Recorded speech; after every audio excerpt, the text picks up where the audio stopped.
Folks, Black Star Network is here. I'm real revolutionary right now. Support this man, Black Media. He makes sure that our stories are told. Thank you for being the voice of Black America, Roland. Stay black. I love y'all. All momentum we have now, we have to keep this going. The video looks phenomenal. See, there's a difference between Black Star Network and Black-owned media and something like CNN. You can't be Black-owned media and be scared. It's time to be smart. Bring your eyeballs home. You dig?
Today's Thursday, June 13th, 2024. Coming up on Roland Unfiltered, streaming live on the Black Star Network.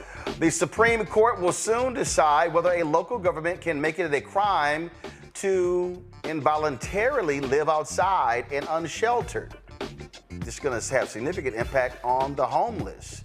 Black mayors have been focused on this. We'll talk with the president, the African American Mayors Association, the mayor of Montgomery, Alabama. An Oklahoma judge finds a black Tulsa lieutenant did not cover up a shooting. We'll talk to that officer, Marcus Harper, who was acquitted today. President Joe Biden faces the first lawsuit over the new asylum crackdown at the border. The Supreme Court rejected a challenge targeting the availability of the abortion pill. Vice President Kamala Harris talked about the ruling. A DOJ investigation finds that the city of Phoenix and its police department practices brutality and racial bias. Also, this weekend, there's an equity march in D.C. We'll talk to one of the organizers who says the march is to get the president's attention. The Annie E. Casey Foundation's 2024 Kids Court Report, Count Report highlights why some kids struggle at school. We'll be talking to one of their executives. Also, fan-based creator Isaac Hayes will be here to update us on the latest raise and also what they are doing differently for black content creators. Donald Trump craps on Milwaukee. Black folks, y'all might want to remember that when it's time to vote. It's time to bring the funk. I'm Roland Martin Unfiltered on the Black Star Network. Let's go. He's got it. Whatever the miss, he's on it.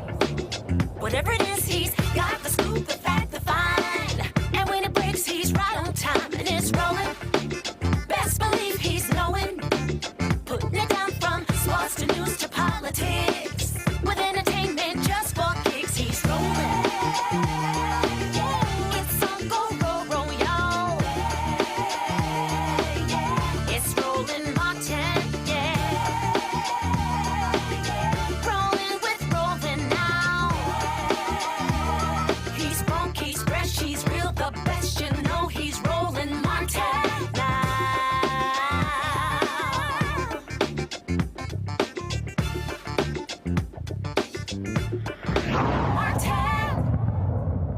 Mayors across the country are preparing for the Supreme Court's ruling in a case regarding the homeless. The case is about whether ticketing homeless people is deemed cruel and unusual and violates the Eighth Amendment of the Constitution. Several involuntarily homeless people in Grants Pass, Oregon, challenged the city's ban on public camping. Mayors want to ensure the safety of everyone. As they articulate the ruling, first of all, as they anticipate the ruling, they are working on solutions to manage it however it comes down. Joining us right now, Stephen Reed, the mayor of Montgomery, Alabama, and the new president of the African American Mayors Association. Glad to have you here. This, of course, is a significant issue all across the country, Mayor Reed. It is one that LA Mayor Karen Bass had as the centerpiece of her campaign, and we've seen this. How are mayors preparing for this ruling? Roland, first of all, thanks for having me on your show. Really appreciate all the work that you do, you and your team, to spotlight issues such as this. This is a problem, and I want to commend Mayor Bass for bringing it to our attention at the African American Mayors Association to discuss its impact on not only our cities, but disproportionately on Black and brown people in this country. And so when you consider the potential outcome of what the Supreme Court may do here, if they overturn the lower court's decision, it could make homelessness worse. It will allow cities and states to criminalize homelessness. And then from our standpoint, we want them to uphold that court decision so that it will, prohibit cities and states from criminalizing those that are homeless. And again, now we're talking about the potential, again, if people start handing out tickets, now we're talking about filling up jails. Now we talk, and let's be clear, that's going to actually require more money than dealing with mental health services. And so this is one of those examples of people who make decisions, public policy makers, as opposed to cutting services, not dealing with the root causes of homelessness. And now all of a sudden you want to use a law enforcement mechanism to treat a problem that's not a law enforcement problem. Exactly. And, I think Mayor Bass put it best when she discussed the crack epidemic and how that led to the over-incarceration of so many people in Black and brown communities. And her point was we weren't calling it mass incarceration at the time, but that's what it was. And you had a lot of African-American elected officials that supported those crime initiatives. We don't want to make the same mistake in this situation. And when you consider that in many cities, many of our homeless are veterans, many of them are people that are working but cannot afford to have stable housing. Many are foster children. Others are coming from traumatic situations where the addiction doesn't lead them to homelessness, but the addiction is a result of them being without a home. That's an issue. And then certainly, as we see the rising population of Black women over the age of 60, in particular in Los Angeles, who are in the service industry but cannot afford housing, that has a ripple effect, not only in large cities such as that, but in even mid-sized cities such as Montgomery, Alabama, and others. And I think it's up to us to make sure that we're looking at solutions. We're advocating at the state and federal level, whether it be with Health and Human Services, whether it be with the Department of Housing and Urban Development, and others, to come up with solutions that work to address our veterans that are homeless and those that, again, need just transitional housing, when we know there are models out there from tiny homes and others that are working in communities all around the nation. Well, again, it's going to be a decision that mayors are going to have to deal with regardless, because if they choose to say, hey, you can't ticket them, you still got to deal with the problem of an increasing number of homeless people in the country. You've got a housing crisis in this country because you got private equity owning a significant number of lots as well, jacking up rents. And so again, the problem of homelessness is not a simple fix. It has to be looked at in a holistic manner. It really does. And I want to thank former Secretary of Housing and Urban Development, Marcia Fudge, for some of her initiatives while leading the agency. And I think it helps to have people who certainly are coming out of Congress in those roles, but also people who understand that we're trying to build compassionate communities. We don't want to criminalize these things the way They were done decades ago. And I think when we consider what some of the challenges are and who these populations of homelessness are around our cities, we have to think about it a little bit differently. We have to make sure that we're looking at this as a health issue. We have to make sure we're looking at this from the standpoint of wellness, not from the standpoint of criminality. And so, you know, when you think about whatever the picture is in your community who's homeless, let's make sure that we're being fair and objective here, because as mayors, we want clean cities. As mayors, we want healthy and prosperous communities, but we don't want to fill up our jails with nonviolent offenders, and we don't want to jail people, incarcerate people who have an illness, or even worse, are really just on a hard time or having a hard chapter right now. And so because of this Supreme Court case, we're looking at putting them in jail, and we're looking at locking people up in a way that we may come to regret sooner rather than later. All right, Mayor Reed, we certainly appreciate it. Thank you so very much. And I wore this short shirt today just for you.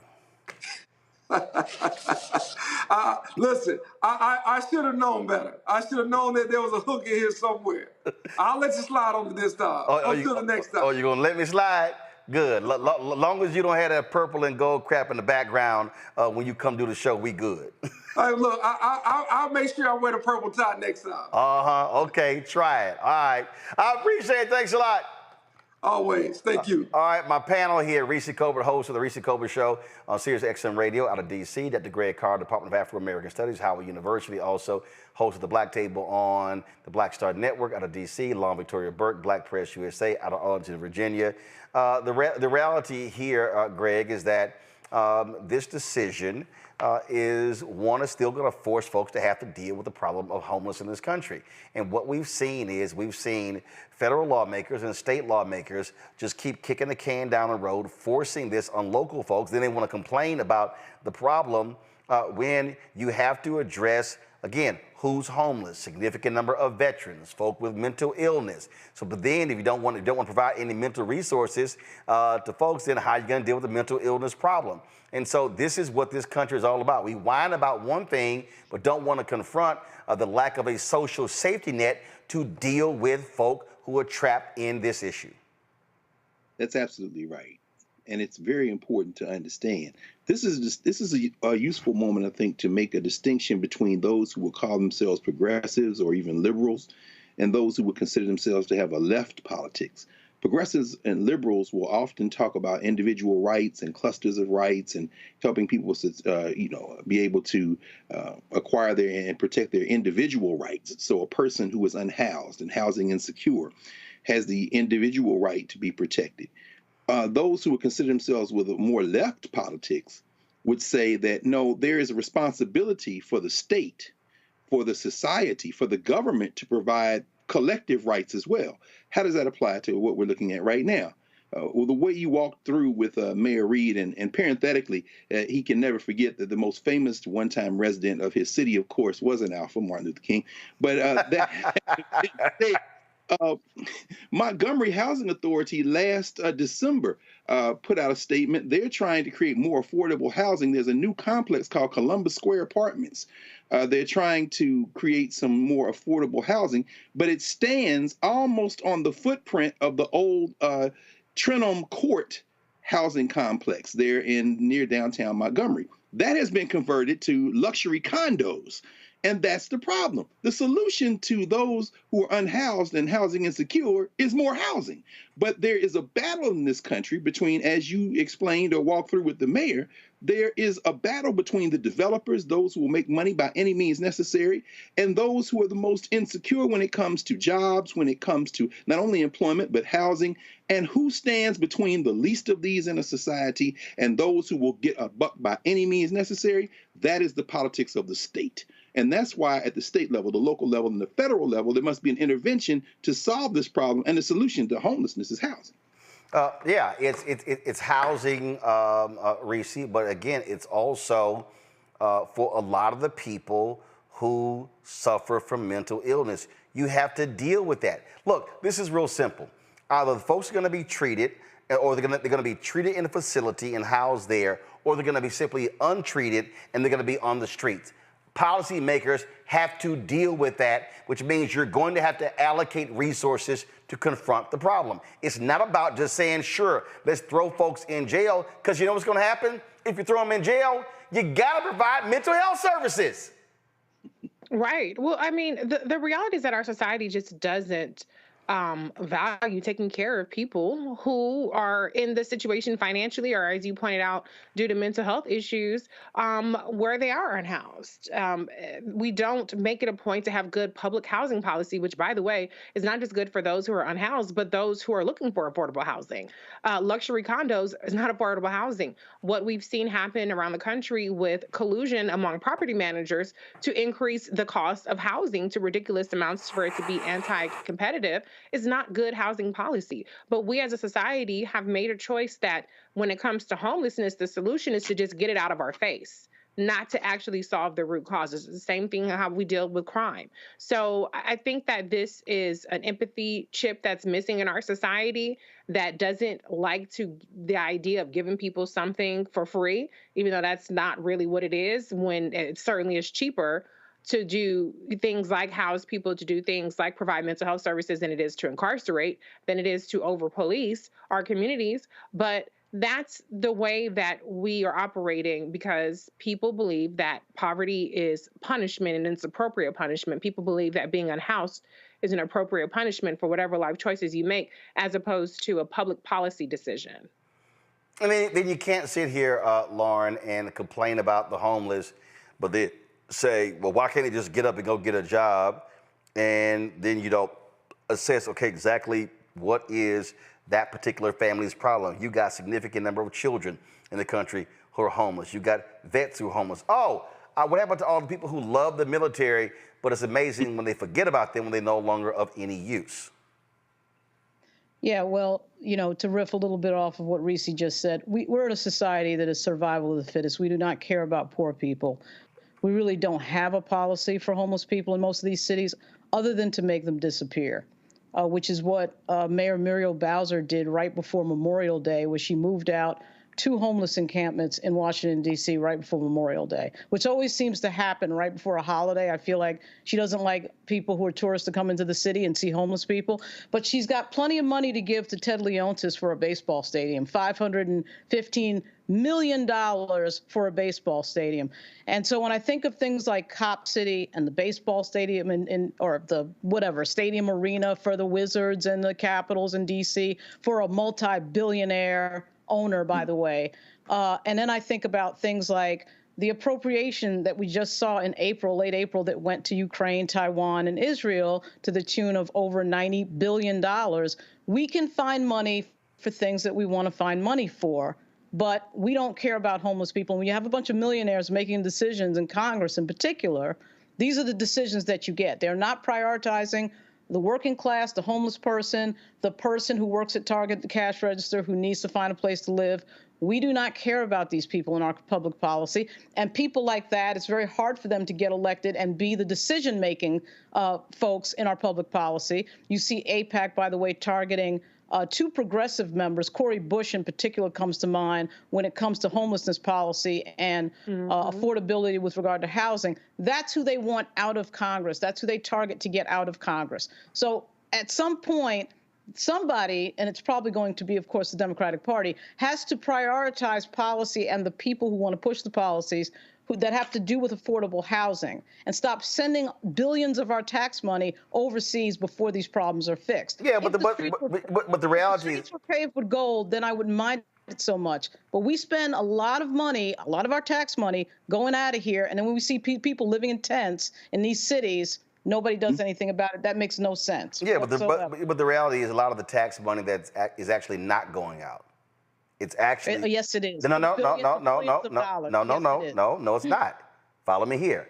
A lot of those tax dollars are actually staying in, but they're going to defense contractors. So when you look at literally 75 to 80% of the money to Ukraine, it's actually not even going to Ukraine, it's staying in. So what we have to deal with is also the military-industrial complex, which, and remember, in every single congressional district in the country, there's a military contractor, and they did that for a reason. So again, the problem, the fundamental issue that we have in the country is that when you, first of all, when you talk about, let's just say you're moved federal, even if you deal with state, you have folks like Governor Greg Abbott in Texas who will whine and complain about, oh, after every shooting, it's a mental health problem, but then they cut mental health services. And so we complain about the thing that drives me crazy in this country is that the mentality that we have is we really only confront problems when they explode. When they explode, that's what we do. We don't actually, I can't think of many proactive policies that we do. We wait till stuff explodes. We wait till it is a mass emergency, and then all of a sudden, oh my God, we got to figure this thing out. When it comes to the homeless, this has been a growing problem. I've walked through on this show numerous times the housing problem that we have in this country, which was precipitated in the previous decade. It's now continued. The cuts when it comes to mental health, that's because, you know, in the 1970s, you actually had community health centers in cities and counties. Then they started slashing a lot of those community health centers, and so all of a sudden, folk didn't have any places to go. Now we try to turn schools into community health centers, and they can't even educate because we're trying to do everything there as well. And so policymakers, and that goes back to Reagan being president, that goes back to many Republican leaders in states as well, slash, oh, big government, but then want to complain about the problems in these issues. And so, to your point, you can't whine and complain about walking past a homeless encampment if you don't want to deal with how is there a homeless encampment. And that's the problem. In this country, we don't want to deal with the how and the why. What we want is for the stuff to disappear so people can have a wonderful, nice time. And as you say, go to ball games and stuff along those lines. And yeah, we'll give a multi-billionaire, and there are other billionaires who are also owners of the team, lots of money for a stadium, but then go, yeah, we don't know what we're gonna do about homeless folks and mental health. This is why I keep saying to folks, if you got a problem with public policy, then you have a problem with the politicians who do nothing about it. And the only way you change one, or actually the only way you change both, is you have to change one or the other to get it done. And it only happens by doing this here. So people also have got to stop complaining about problems and saying, oh, how we need solutions, and begin to say, we got to put people in place who will actually be the change makers, which means that we got to stop having black, look, everybody else, they can do whatever. I'm talking to black people. We got to stop having 18, 20, 24, 25, 30% turnout and voting our numbers to get rid of politicians in order to change the policy to confront the problems. But that requires some work. Going to a break, we'll be right back. Clarence Thomas, talk about lap dancing for dollars. This is literally the most corrupt Supreme Court justice in American history. We'll tell you the latest how this man has been bought off by billionaires. Next on Roland Martin Unfiltered on the Black Star Network. Hello, my brothers and sisters. This is Bishop William J. Barber II, co-chair of the Poor People's Campaign, a national call for a moral revival, and president of Repairs of the Breach. And I'm calling on you to get everybody you know to join us on Saturday, June 29th at 10 o'clock a.m. in Washington, D.C. on Pennsylvania and 3rd for the mass Poor People's Low-Wage Workers Assembly and Moral March on Washington and to the polls, and the post effort to reach 15 million poor and low-wage infrequent voters who, if they vote, can change the outcome of our politics in this country. Our goal is to center the desires and the political policy agenda of poor and low-wage persons, along with moral religious leaders and advocates. Too often, poor and low-wage people are not talked about, even though in this country today there are 135 million poor and low-wage persons. There's not a state in this country now where poor and low-wage persons do not make up at least 30% of the electorate. It is time that the issues of poor and low-wage people be at the center of our politics. Living wages, health care, things that matter in the everyday lives. We will no longer allow poverty to be the fourth leading cause of death in this country. We must let our voices be heard. Join us. Go to our website, www.poorpeoplescampaign.org. RSVP. Get others to come. Get a bus, get a van, get on the train. Come and let our voices be heard and our votes be felt. Lift from the bottom so that everybody rises.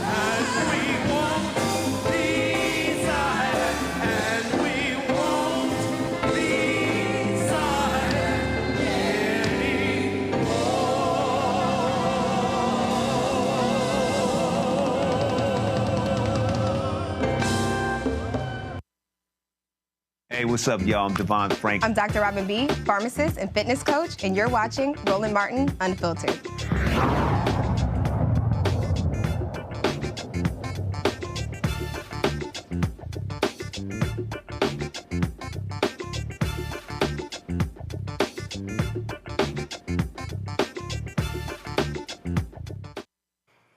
How many times will Clarence Thomas get flued out?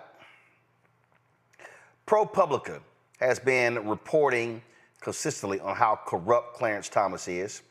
Check this out. Here we go to my iPad. Harlan Crow, the billionaire, provided Clarence Thomas at least 3 previously undisclosed private jet trips, Senate probe finds. In the story, this is what they say. Billionaire political donor Harlan Crow provided at least 3 undisclosed private jet trips to Clarence Thomas in recent years. An investigation by the Senate Judiciary Committee, Democrats have found. The flights, which were detailed by Crow's lawyer in response to inquiries from the committee, took the justice to destinations including the region near Glacier National Park in Montana and Thomas's hometown in Georgia.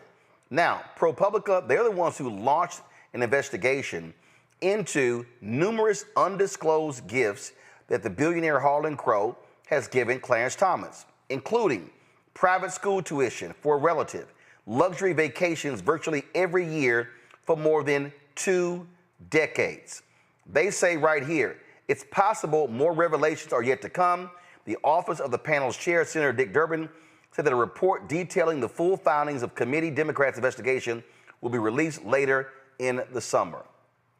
Reese, there is no reason in the world Democrats should not be making this thing bigger. They should not be playing games.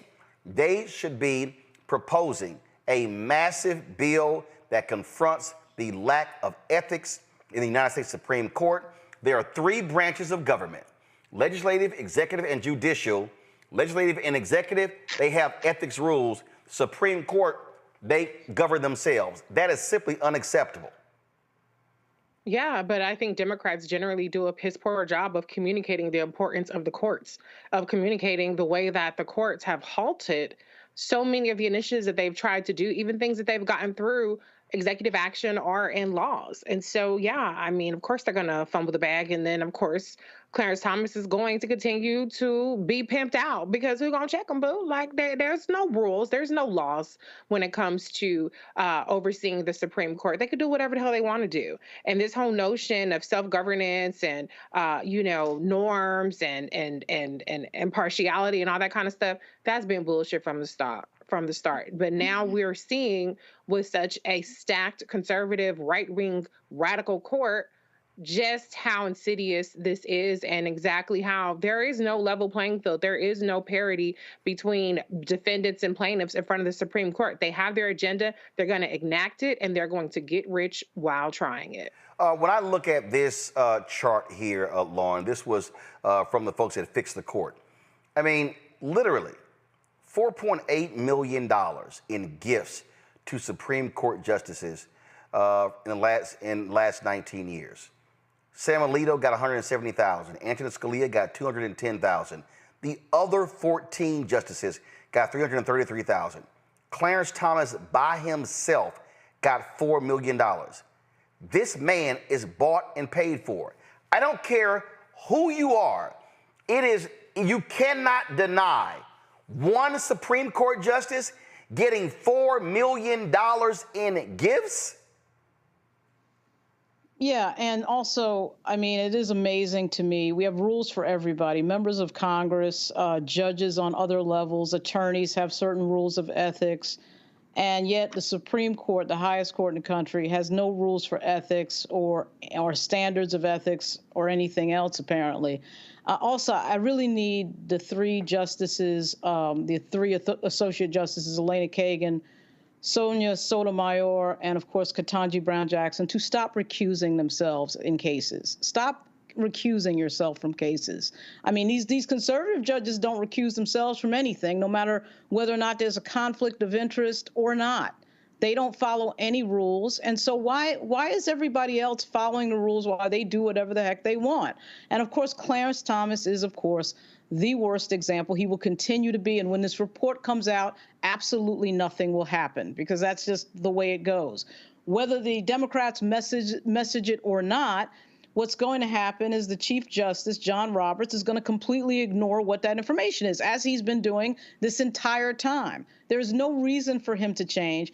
And the only other group of people I can think of who just sort of get away with anything, and there's no rules and nobody even pretends that there are any rules, is actually journalists, because the First Amendment sort of allows you to sort of almost do almost anything. I mean, there are no standards, but the fact that there's no standards for the Supreme Court and there's standards for other judges and attorneys in the country makes absolutely no sense. I don't throw the word around corrupt loosely, but Harlan Crow wasn't your friend before you joined the Supreme Court.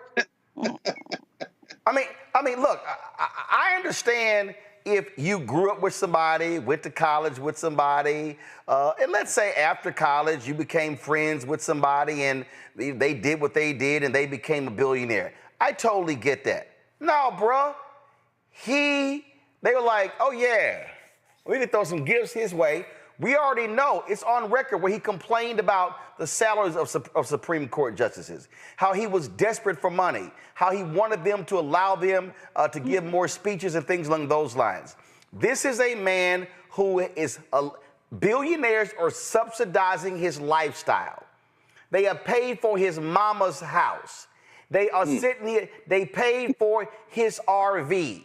They own him. He is one of 9 the most powerful people in the country. He is bought and paid for, and Democrats should be on his ass for being so corrupt, and they should have hauled John Roberts' ass down. Nah, that little letter, yeah, I'm not going to show up. No. Haul his ass down there, or have the guts to say, we're going to cut your funding off, because there's no explanation for one man getting $4 million and everybody else getting $330,000.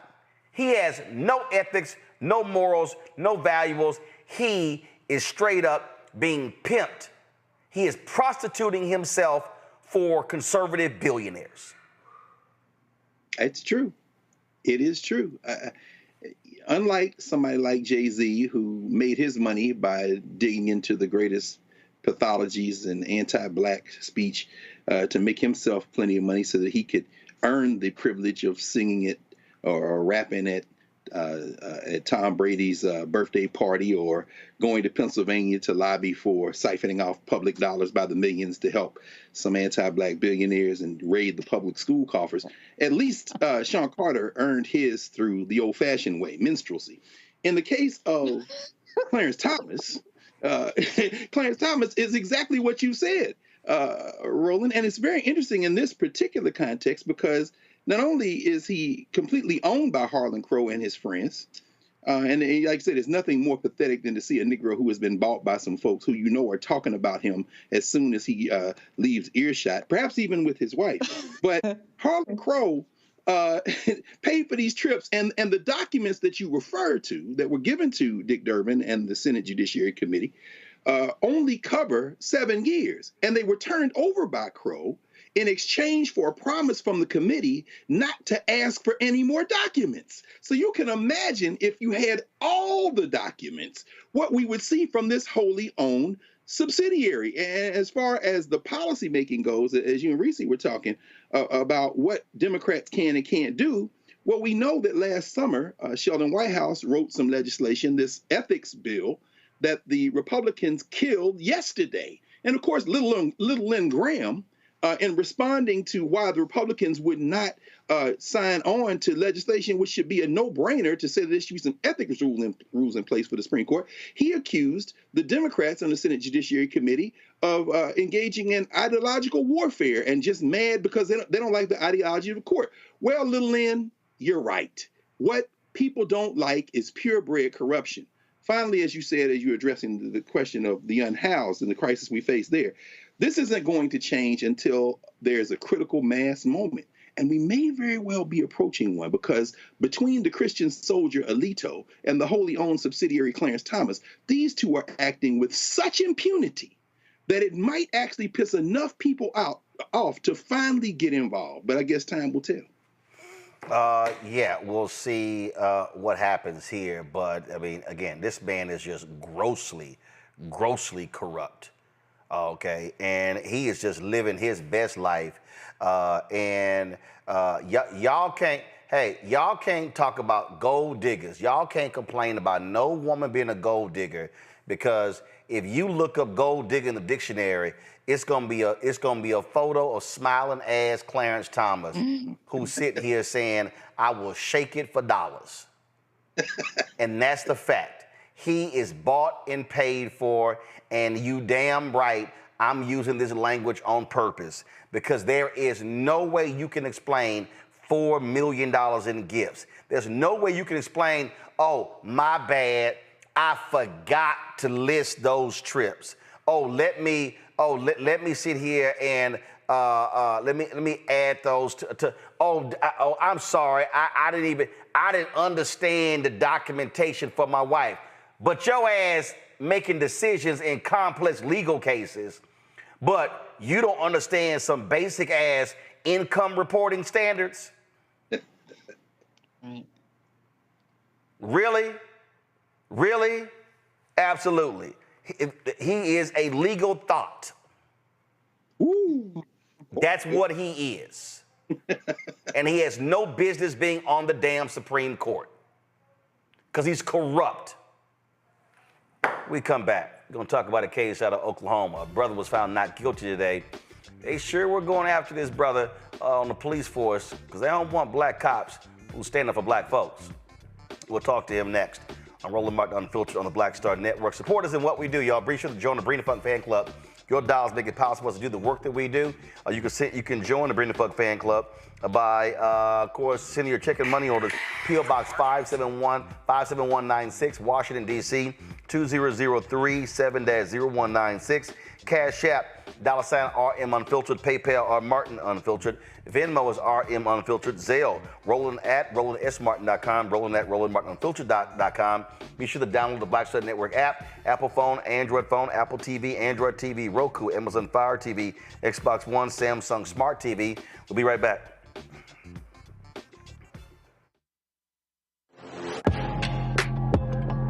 A lot of y'all have been asking me about the pocket squares that we have available on our website. You see me rocking the Shabori pocket square right here.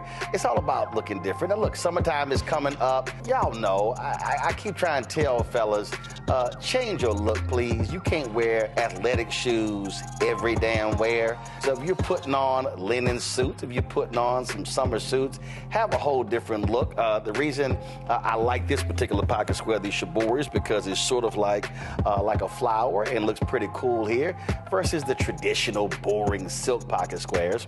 But also I like being a little different as well. So this is why we have these custom-made feather pocket squares on the website as well. My sister actually designed these after a few years ago. I was in this battle with Steve Harvey at Essence, and I saw this at a St. Jude fundraiser. I saw this feather pocket square, and I said, well, I got some ideas.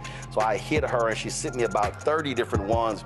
And so this completely changes your look. Now, some of you men out there, I had some dudes say, oh man, I can't wear that.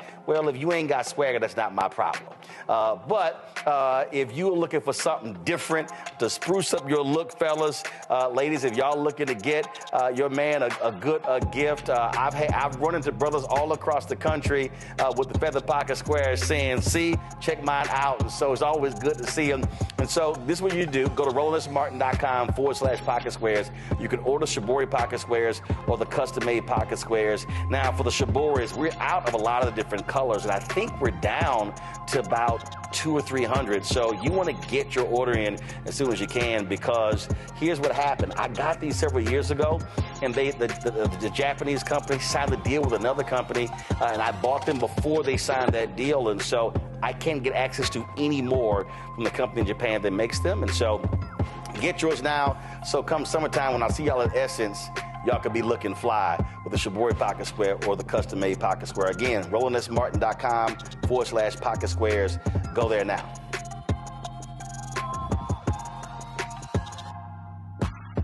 Me, Sherry Shepard, with Sammy Roman. I'm Dr. Robin B., pharmacist and fitness coach, and you're watching Roland Martin Unfiltered.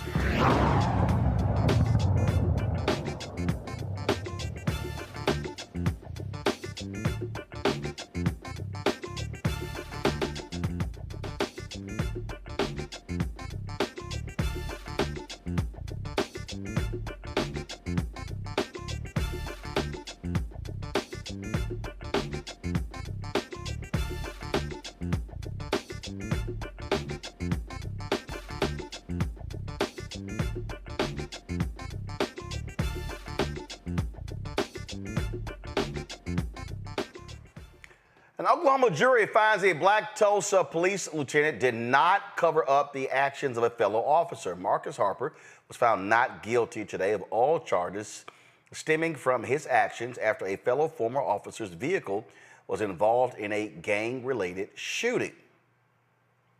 Why was he on trial? Well, folks in Tulsa say because this is a brother who stands up for black folks. Marcus Harper joins us right now. Marcus, glad to have you on the show. Let's see, do we have Marcus there? I'm right here, Roland. Okay, all right, glad to have you on the show. Although I don't know why you wore that tired shirt, but we gonna leave that alone. Yeah, you think I wasn't gonna say nothing? So, one, you got to feel good being acquitted of these charges. Man, yeah, but I tell you, Roland, I'm exhausted. I'm exhausted. I'm exhausted physically. I'm exhausted mentally. This has been almost 4 years in the making. And I tell you, even though this burden has been lifted off of my shoulders right now, man, it feels like it's still on me, you know? So what really went on here? And did you have support from police unions and others? It seems like you were fighting this battle on your own. Well, you know, Roland, it's odd, you know. I had people that supported me. I had fellow officers that were supporting me. You know, the union actually did, you know, the FOP actually did support me. The Tulsa Black Officers Coalition supported me. But in a situation like this, when an administration is used to running roughshod, that's the best way to describe it. And people see what happens, you know, when you stand up and you speak out, because that comes with a price. And nobody wants to be next. Nobody wants to be next. Now, this is a report from one of the television stations in Tulsa. They said that LaToya Dythe was fired from the Tulsa Police Department, pled guilty to a separate crime of illegally buying her boyfriend a gun.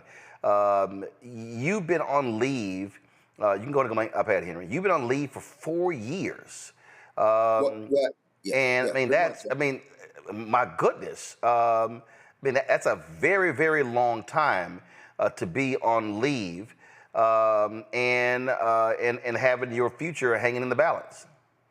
Yeah, it is. That's a very long time. But, you know, what I tried to do along the way, you know, was trust the process, look at it like everything is necessary, and just kind of took it just one day at a time.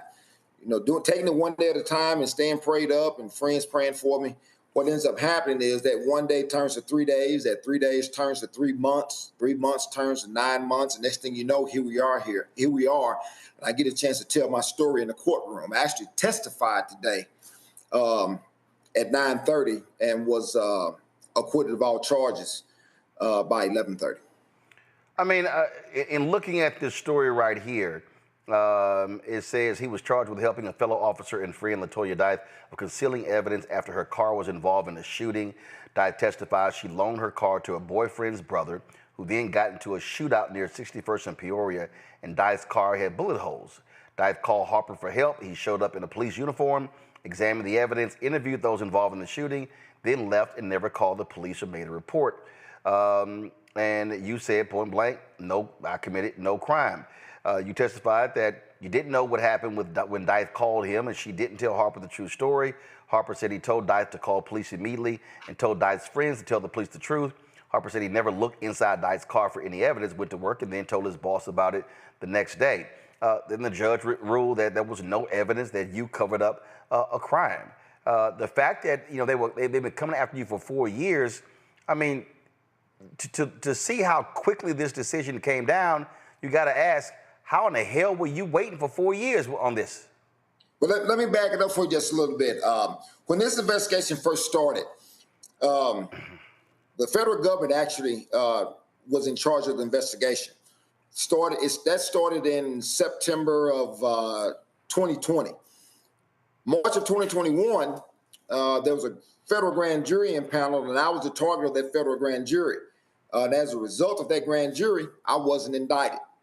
So I actually thought, hey, I'm going to get a phone call and I'm going to come back to work any day now. Because, you know, in the grand jury, there's only one side of the case that's put on, that's from the prosecution side. So you don't get a chance to go in and defend yourself if you're a target. But never got the phone call, Then I find out, you know, that my case has been stated to the state attorney general for him to assign a district attorney somewhere in the state. So my case goes to Oklahoma County, which is the largest county in the state, and he kept the case for 3 months and said there was nothing there. Then it goes to Tulsa County, the county that the actual crime took place in, and he recused from the case. Then it goes to Rogers County, and Rogers County came up with these charges. So wait, hold up. Yeah, so it's in your main county, and they recuse themselves. But it goes to another county. That DA doesn't find anything. You don't get indicted by a federal grand jury. Right. Who the hell was shopping for DAs? You know, somebody at some point is going to have to answer that question. Because that's one of the things that I want to know. It's like, why was it necessary after I was cleared by a federal grand jury that now one of your rural counties can make this case? To my knowledge, something like this has never happened in the history of the police. In my time, in my nearly 3 decades on the police department, I've never seen this happen.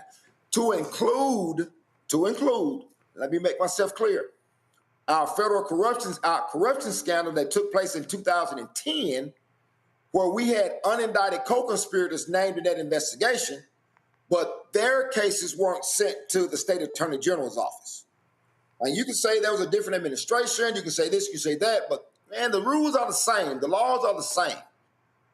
I've never at once been asked to be treated differently. Man, just treat me like you treat everybody else, treat me fairly. Do you want to return to the police force? How can I? You know, they did this with a smirk on their face. They would come to court hearings, with a literal smirk and smile on their face, thinking that any day I was going to give in, I was going to quit. But man, I gotta. They've taken everything from me, man. Roland, this is attorney fees, having to work nearly 24/7 just to make ends meet. Man, it's been rough. I don't know how I can go back in such a hostile environment. You were trying to send me to prison. You were trying to send me to prison, and you did it with a smile on your face, knowing all along you were wrong. So, would it vindicate me to go back to work? Roland, I don't know. I mean, I really can't tell you. I have to cross that bridge when I get there, How long have you been on the force? Well, since I won my case, I should be technically reinstated right now. So right now it'll be about 13th, it'll be 28 years and 8 months, almost 3 decades. 28 years, 8 months. In this time, you opened a barbecue restaurant. But no, I got a food truck. I'm sorry, food truck. Got a barbecue food truck. When I was there, I didn't taste any of it, so I ain't quite. Yeah, you did. Yeah, you did. Yes, oh, that's right. When I came to the house. All right, that's right. That's right. I say when I'm most recent trip. So I've been from Texas. we got a Czech folk barbecue. Oh yeah, always. So you've been doing that. Your wife was on the city council. And again, both of y'all are very active, strong voices. And let's be clear, is folks in Tulsa don't like the fact that y'all are two vocal black people. Yeah, you're right. You're exactly right. Exactly right.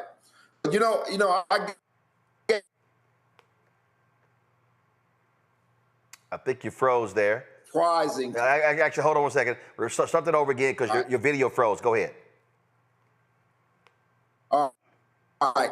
Okay. So, what's amazing is all the support that I got from people that don't look like me. That we don't share the same complexion, but we share the same fight for justice. And people that had my back and that supported me, that helped me along the way. Man, I have an amazing, I'm gonna call it amazing village. My tribe was a little bit stronger than your tribe, and that's the attitude I have because people helped me along the way, and I will forever be appreciative of that, but one thing I realize is that, when you speak out, it comes with a price. It comes with a price for sure. If you don't go back to the force, what you gonna do? Man, I'm going to enjoy the rest of my life. That's what I'm going to do. I'm going to live day by day and just enjoy it and just trust the process. I feel like everything that has happened to me has been necessary. And my journey and my pain may be a lesson for somebody else, But, right now I intend on going back for a while because there's things that are owed to me. And I want those things that are owed to me. But I suspect that I'm gonna have to fight tooth and nail till I get these things back. One thing I want to mention, Roland, is that this verdict came back in 15 minutes. Wow. To me, it just wasn't a regular verdict. When the judge read off the charging documents, the judge told the state, you have absolutely produced no evidence to meet your burden of proof in this crime, and he said it wasn't even close. He read the second charging document and said the exact same thing. How did we get to this point? Yep. How did we get to this point? I don't know, man. It's just surreal. It's just surreal, and I just don't understand. I just don't see how something like this happened. Now, my co-defendant, in the case, he ended up taking a plea deal, and he did what was best for him.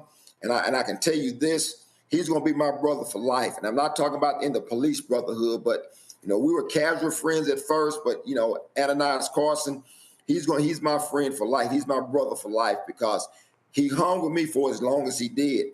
And what happens in these situations is, the more and more you delay, the more money it costs you. So imagine not having a real income coming in.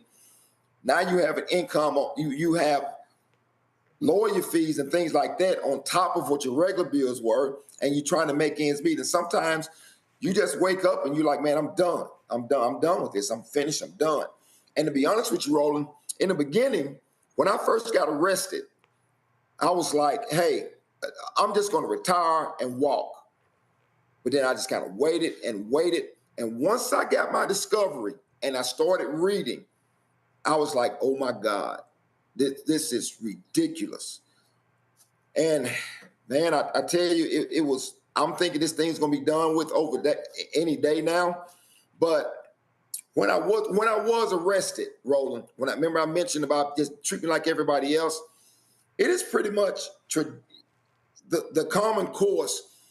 If you're being investigated and the police decide, hey, we're going to issue a warrant, there's always a courtesy call to not just other policemen, but to the person who's going to be arrested, at least to their lawyer. The police department knew that I had legal representation. The first phone call I received on November the 2nd was from Internal Affairs, and they wanted me to come downtown. And I was actually working my food truck at the time, and I asked, well, why do I need to come downtown? Well, per your agreement, you have to come. I'm like, okay, hey, I can't be there in 30 minutes. I can be there in an hour. This is at 1 o'clock on November the 2nd of 2021. So then I get a phone call 10 minutes later that says, hey, I'm not sure you know what's going on, but there's a warrant out for your arrest. So I immediately contacted my wife. I contacted my attorney. Hey, I'm being told there's a warrant out for my arrest. Well, then I was informed there was a 1:30 press conference on the day I was arrested. In my mind, they were trying to perk walk me, get me downtown at 1:30, have your press conference, line the press out there, and the chief of police basically said I'm the most corrupt cop nearly in the history of TPD. You were going to perk walk me, and you did not even give me a courtesy phone call to me or my attorney to let me prepare myself for a half a day to get my bond in order, to get any personal affairs I need to get in order. You did none of that. You tried to sneak me downtown and then walk me in front of a bunch of cameras. And for 4 years, well, for 2.5 years, all you did was put a narrative out there that today was proven to be totally false. Unbelievable. Well, brother, you are free, but you still got to deal with these legal bills. You still got to deal still with that. And so is the GoFundMe still active? Yeah, the GoFundMe is still active. My Cash App is active. And I tell you, if you can't help me out financially, keep praying for me because, hey, man, this is, you know, I had an idea of what was going to happen when I got acquitted, and I kind of had it in my mind, but it's totally different than what it was in my mind. So, you know, but my GoFundMe is still active. My Cash App is active, and any little thing helps. But like I said, if you can't support me financially, pray for me. Well, what's your Cash App? My Cash App is $ Marcus, capital R, Harper, Harper. All right, control room, y'all take that down. Henry, go to my iPad. This here is the GoFundMe. This is the correct one, correct? Yes, that's correct. All right, stay with Marcus Harper against injustice. Folks, the goal to raise was $200,000. It's just $3,425 there. So all of y'all who are watching and listening, please support. You'll see here under the description all of the details of this case. And the reality is what you described is what a whole lot of righteous brothers who work for police departments have had to contend with in their careers. And so we're glad that they quickly found you not guilty. And 15 minutes, man. It was 15 minutes. 15 minutes. We appreciate it. We appreciate it, brother. Thanks a lot. So next time, thank you. Next time in Tulsa, you better have some ribs ready and some links. I got you. You're not ready. You're not ready. Hey, thank you, Roland. I appreciate it. Thanks so much. All right, you're welcome. You know, as I was sitting here thinking about, as Marcus was talking, Lauren, I thought about this brother here, Renault Robinson. Here we go to my iPad. He was a co-founder of the Afro-American Patrolmen's League in Chicago. He died last year at the age of 80.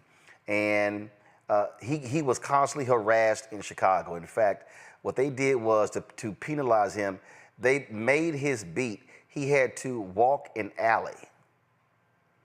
And they would literally sit across the street to see if he ever left his post. And that was the job, to guard an alley. They tried to break that brother. And we talk a lot about how we need good brothers and sisters joining police departments. But when you are a community activist and when you are outspoken, it's folk in these police departments, they don't want you there. They want to silence you. And that's what was happening in Tulsa.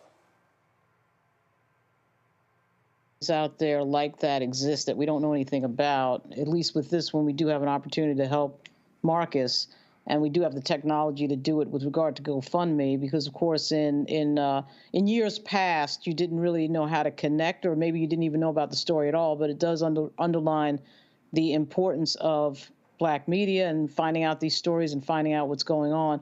But hazing on the job, particularly with regard to law enforcement, of course, is nothing new.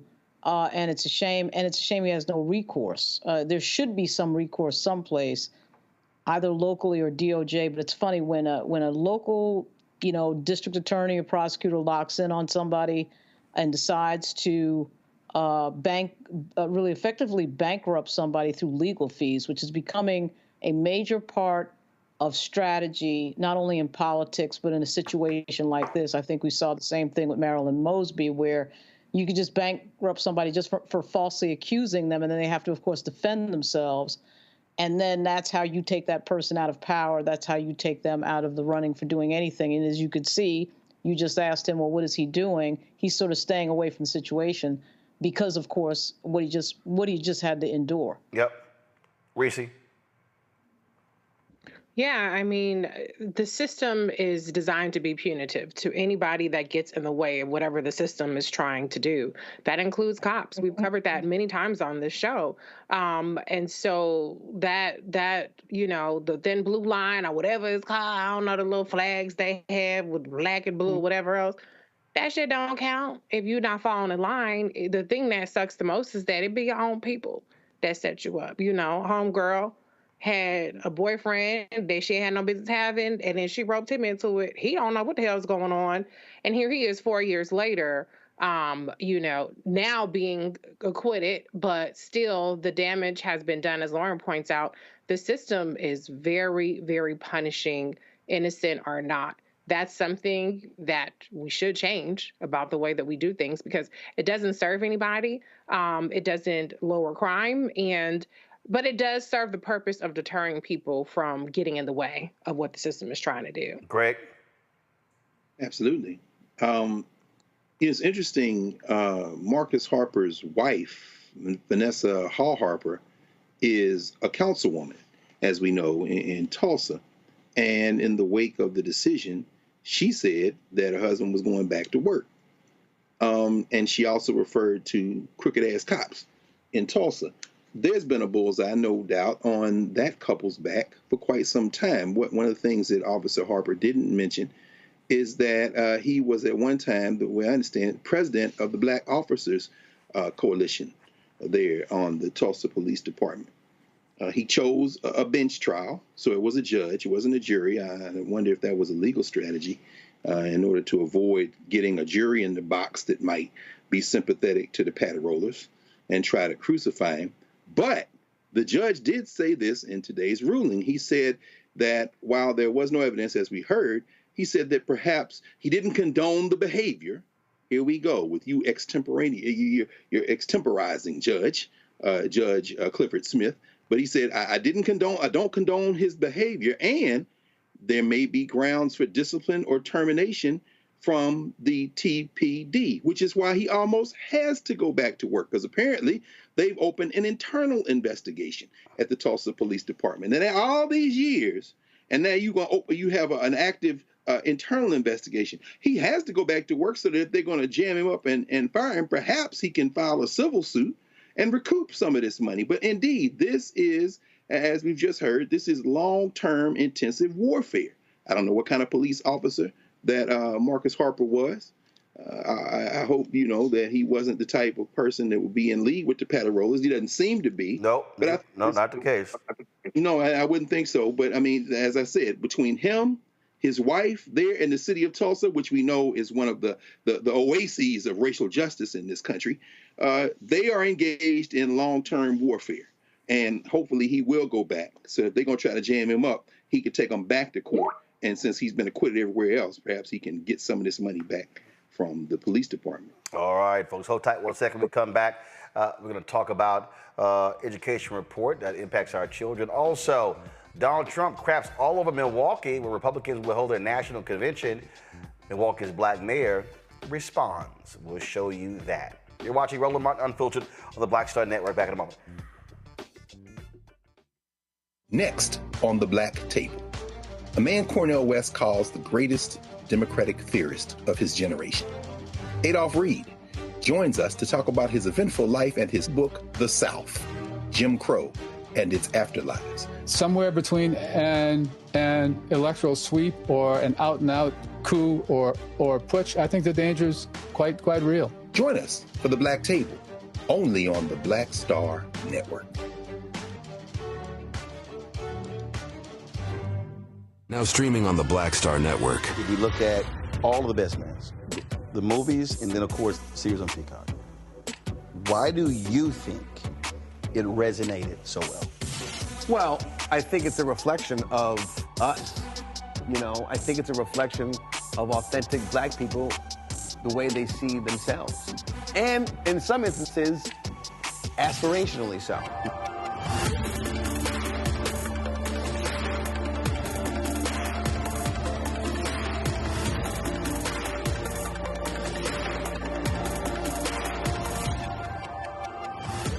Hey, it's John Murray, the executive producer of the new Sherry Shepherd Talk Show. You're watching Roland Martin Unfiltered.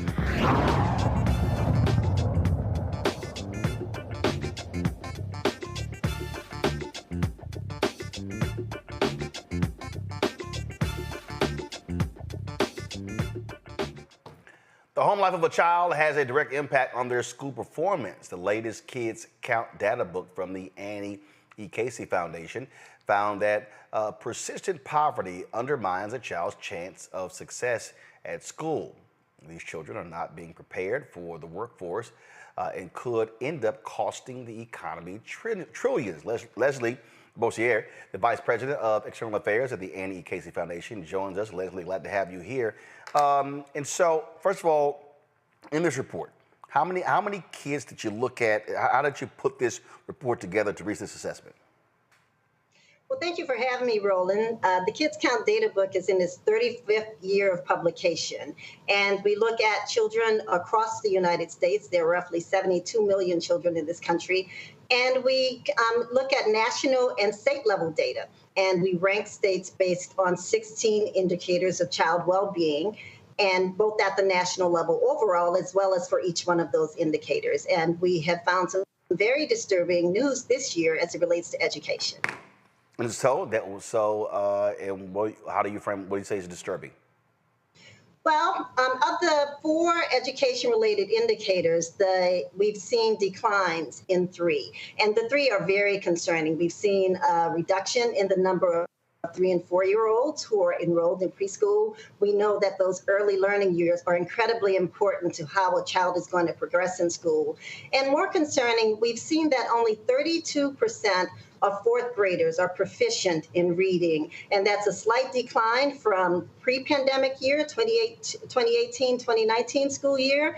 And for math, we're seeing that only 1 in 4, 26% of 8th graders are proficient in mathematics. And that's a significant decrease from pre-pandemics, where we were at a rate of 33% of kids who are proficient in math.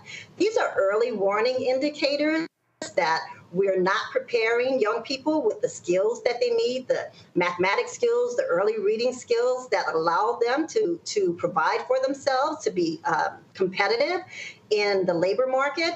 And we know, as you mentioned, Roland, that a skilled labor force is what propels our economy. Questions from the panel. Greg, you're first. Thank you, Roland, and thank you, Ms. Bossier, for the report. I was beginning to read the report, and looking at the racial disparities, they're quite striking.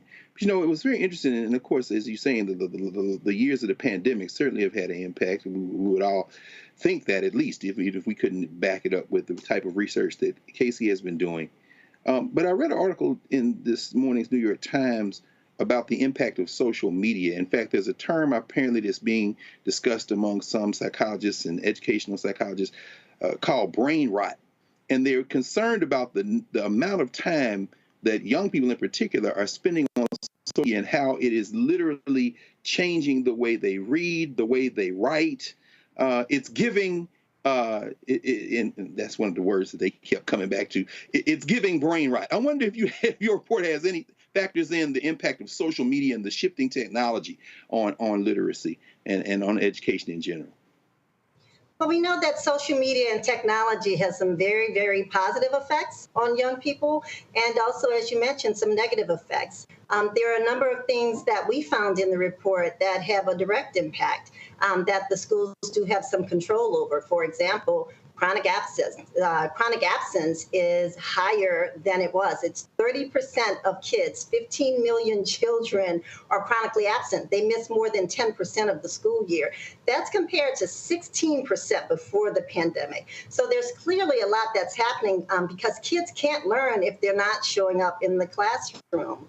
We also found that there's an increase in traumatic experiences by kids. It's affecting their mental health, and it's affecting their willingness to go to school. So there are a number of things that we've researched that are at play or behind the drops in academic performance for students. Thank you. Reese? Thank you for being here. My question is about the increase in the child and teen death rate, mortality rate. What is behind that increase that you're seeing? Well, we know that last year, the U.S. Surgeon General declared a mental health crisis, particularly for young people. We're seeing suicide rates that are higher than we've seen in many, many years. And that's particularly true for Black kids and particularly for young Black men, as well as for young girls. The anxiety, the incidents in which young people are saying they experience anxiety on almost a daily basis is increasing. You know, we didn't grow up in a time when there were active shooter drills in schools. I didn't grow up when there were active shooters in schools right there. And so the young people, the children, are in a very, very different environment. There's a tremendous amount of uncertainty. And all of that is affecting their overall well-being. And consequently, mental health conditions have worsened. Suicide or attempted suicides are higher than they've ever been before, than they have been in quite a long time. Lauren? So, Leslie, if you could change one thing about how kids are learning or not, what would that be? If you could wave a magic wand and change something, what would be your number one change? It's a complex issue. And one of the things the report talks about is how interrelated everything is. Kids who are poor, who lack transportation, kids who can't safely get to school, kids who are hungry are less likely to go to school and therefore to be absent, and therefore their academic performance suffers. We know that during the time of the pandemic, academic success worsened, right? So I guess if I had a magic wand, given where we are today, I would say let's invest in the things that we know work. We know that high dose intensive tutoring in person actually makes a difference. And we've seen 16 states that have used federal funds to invest in tutoring. So we know that our kids have fallen behind as a result of the pandemic. Let's invest in those things that work. All right, then. Leslie, where can people go to read the report? At the Annie Casey Foundation website, which is www.aecf.org. All right, then. Well, we surely appreciate it. Thanks a lot. All right. Thank you, Roland. All right. We come back. We're going to talk about the DOJ showing significant problems in the Phoenix Police Department. Also, Donald Trump, not a fan of Milwaukee. Black folks, let's give him another L in November. I'll tell you what he had to say. Next on Roland Martin Unfiltered, the Black Star Network. Supporters of what we do. Join the Bring the Funk fan club. Your dollars that make it possible for us to travel around the country reporting the stories for us to be able to not only with this show, but also the other shows on the Black Star Network. Our goal is to raise $1 million a year through our fan base, folks. That's 20. So you just do the numbers. 20,000 of our fans giving on average $50 each. It's $4.19 a month, 13 cents a day, and that allows for us to be able to pay for all of this. You know, our monthly expenses, folks, are $195,000. That's staff. That's of course the rent. That's insurance. Everything that goes with associated with putting on doing this network. You know, we're fighting for dollars from the ad agencies, Group M, Dentsu, all of these different folks. You know, we're looking for those dollars. It's not easy. They don't really support Black-owned media, and so your support matters. So send your check, money order and check to P.O. Box 57196, Washington, D.C. 2037-0196. Cash App is $RM Unfiltered. PayPal R Martin Unfiltered. Venmo is RM Unfiltered. Zelle, Roland at RolandSMartin.com, Roland at RolandMartinUnfiltered.com. We'll be right back. Hello, my brothers and sisters. This is Bishop William J. Barber II, co-chair of the Poor People's Campaign, a national call for a moral revival, and president of Repairs of the Breach. And I'm calling on you to get everybody you know to join us on Saturday, June 29th at 10 o'clock a.m. in Washington, D.C.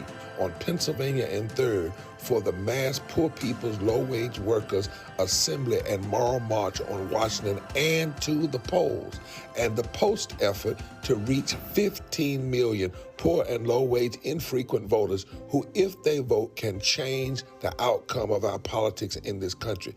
Our goal is to center the desires and the political policy agenda of poor and low-wage persons, along with moral religious leaders and advocates. Too often, poor and low-wage people are not talked about, even though in this country today, there are 135 million poor and low-wage persons. There's not a state in this country now where poor and low-wage persons do not make up at least 30% of the electorate. It is time that the issues of poor and low-wage people be at the center of our politics. Living wages, health care, things that matter in the everyday lives. We will no longer allow poverty to be the fourth leading cause of death in this country. We must let our voices be heard. Join us. Go to our website, www.poorpeoplescampaign.org. RSVP. Get others to come. Get a bus. Get a van. Get on the train. Come and let our voices be heard and our votes be felt. Lift from the bottom so that everybody rises.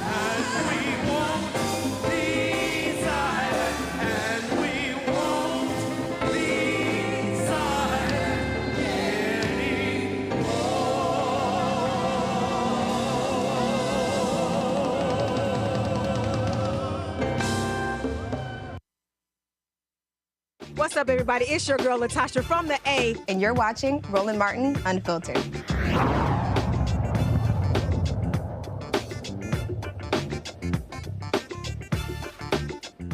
A DOJ investigation revealed that the Phoenix Police Department has engaged in a pattern of practice of conduct that deprives people of their rights under the Constitution and federal law.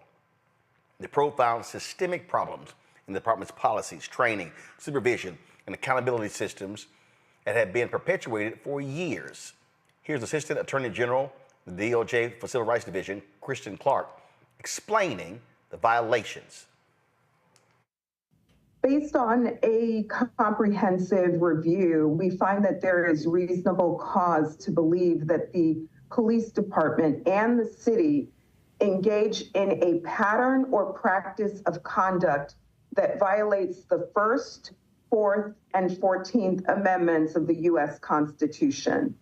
We have also identified violations of the Safe Streets Act, the Civil Rights Act of 1964, and the Americans with Disabilities Act. Specifically, we found that the Phoenix Police Department and the City of Phoenix engage in a pattern or practice of using excessive force, unlawfully detaining, ticketing, and arresting homeless people, discriminating against Black, Hispanic, and Indigenous people in its policing enforcement, violating the rights of people engaged in demonstrations and protests, and discriminating against people with behavioral health disabilities. First, we found that the Phoenix Police Department uses excessive force, often unreasonably escalating the level of force within the very first few minutes or even seconds of an encounter. This behavior includes improper use of tasers, projectiles, leg restraints, police dogs, and even deadly force, including guns and neck restraints and compression restraints. Officers also routinely delay medical aid. Second, we found that unhoused people in Phoenix have suffered a pattern of unconstitutional conduct. This finding is historic. This marks the first time that the Justice Department has found violations of the civil and constitutional rights of people who are homeless. Third, our investigation found that the police department discriminates against Black, Hispanic, and Native American people in its enforcement activities. Police officers have an obligation to enforce the law fairly and equally, but in Phoenix, officers are disproportionately targeting communities of color. Fifth, we found that the police department and the city discriminate against people with behavioral health disabilities, particularly when responding to calls for assistance. For example, 911 call takers too often fail to identify when callers have behavioral health issues and default to sending most of those calls to police officers. Finally, we found that the police department makes no concession for the particular vulnerabilities of children, instead treating them just the same as adults. The problematic tactics and unlawful conduct of Phoenix police can significantly harm children's physical and mental well-being. Not only does such conduct harm children, but it can contribute to fear and distrust of law enforcement by the next generation. I'm going to say it over and over and over again, Reese. Trump wins in November, you are not going to see a DOJ doing investigations like that. Hell no, they're going to be too busy trying to prosecute people like Marilyn Mosby and Andrew Gillum and every other Black person they could round up and try to persecute. They had no interest whatsoever in these pattern practices investigations. They had no interest whatsoever in enforcing consent decrees. Matter of fact,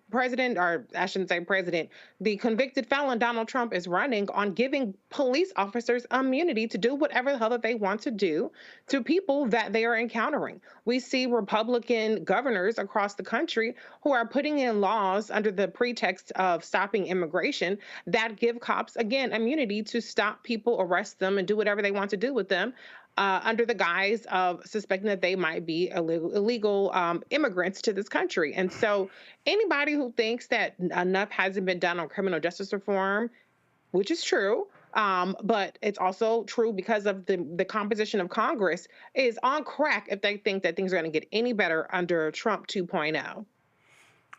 And again, when we look at the differences between the two, there are people out there, Lauren, who say, hey, we didn't get criminal justice reform because the George Floyd Justice Act passed the House but not passed the Senate. But what you do have, though, is a very active Department of Justice Civil Rights Division that has been holding people accountable. And still, for the life of me, I don't understand why this administration does not champion what they're doing more. It's dumb to me. Yeah, we also see a serious decrease in violent crime as well, which for some reason the administration doesn't seem to be wanting to talk about as well. I think that, the Democrats, of course, are always wrapped around the axle with regard to the issue of policing and crime. They never want to be caught in that communications vortex of being called too soft on crime. It doesn't matter what the stats are for whatever reason. They just don't want to go there. And they want to play sort of this moderate position when it comes to policing and law enforcement, and always wanting to tiptoe around, if mentioned at all, the race issue. They never want to mention the race issue. The only people in the Democratic Party that mention the race issue are usually black Democrats that will bring it up. And when they bring it up, they're told to shut up by white Democrats. So that cycle just sort of goes on and on forever. And Joe Biden in particular has been, in his career, he has been a supporter of punitive justice reform policy. And that history is problematic because, of course, he was one of the authors of the Clinton crime bill of 1994. And so, his administration, you would think he would be highlighting, as you just said, Roland, you would think he would be highlighting some of these things, particularly as we go into an election. And it worked for him. The coalition that he built 4 years ago to win over Donald Trump, leaning into issues like this, worked for him, which is another reason why I can't figure out why they're not doing it. But for some reason, in this cycle, they are not doing it, and it could be a very consequential mistake. Greg? Yeah, I agree. I mean, if you look at Project 2025, somewhere around the 560s in terms of page numbers, they go into an extensive conversation about how they're going to, quote unquote, reform the Department of Justice. You can bet in fact, you don't even have to speculate. Just read what was written in Project 2025, consistent with what we're all saying here about a second Trump administration. There's not going to be an Office of Civil Rights. They won't be. We saw what they did under the littlest rebel Jeff Sessions in the first Trump administration when it comes to consent decrees.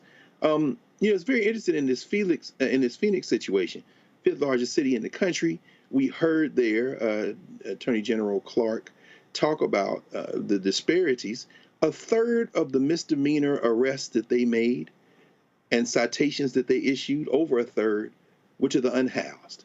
Isn't it striking how the first story you led with tonight, Roland, ties back around to where we're dealing with again, which is protecting the least of these.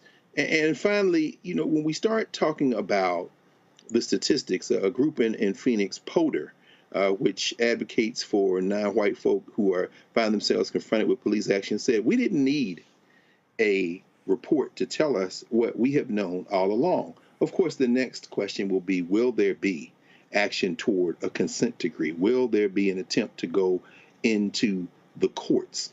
Maybe there'll be several dozen more judges confirmed by the end of this year, which is one of the reasons why perhaps Sheldon Whitehouse and Dick Durbin didn't push so hard about this SCOTUS ethics legislation they were trying to get forward. They want to get these judges confirmed, but you can bet your bottom dollar Trump gets back in again. All of these avenues toward using the law as a tool to try to get some equity, they're going to be shut off. You mentioned Project 2025, and so they have this initiative to combat anti-white racism. This brings up what happened in Texas. So check this out. This group called True Texas Project are going to have this conference, but now all of a sudden speakers are pulling out, so is the venue, because they are white nationalists. And so they also have to be very close to Senator Ted Cruz. And so they believe in a war on white America. They also espouse Christian nationalism as well as the Great Replacement theory. And so this is the Republican Party. One of the speakers, Paul Gottfried, is a far-right author who mentored neo-Nazi and white supremacist Richard Spencer. And so these are the folks who were invited. And so people need to understand this is the Republican Party. Okay, so they might be saying, oh, I can't show up at the conference there, but trust me, that's who they are. You see right here, it says True Texas Project is a key part of a powerful political network that West Texas oil tycoons Tim Dunn and Ferris Wilkes have used to push the state GOP and legislature to adopt their hardline opposition to immigration, LGBTQ rights, and public education. These billionaires, they are, as you see this right here, it says they are the biggest donors to the Republican Party of Texas and have used their influence to purge the party of more moderate lawmakers and survive a high-profile scandal last year over racists and anti-Semites employed by groups they fund. These folks here are virulent racists. That's who they are, and they are supported by the Republican Party. I ain't fooled by this at all. And so, all y'all people who talking about sitting your ass on the couch, let me be real clear.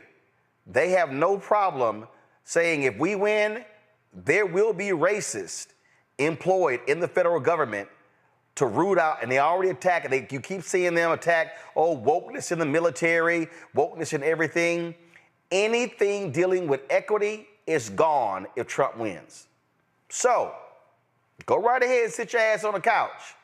But I'm telling you right now, come January and the inauguration, y'all gonna be saying, well, damn, why didn't we know? And we gonna tell you, hashtag, we tried to tell your simple Simon ass. I'll be right back.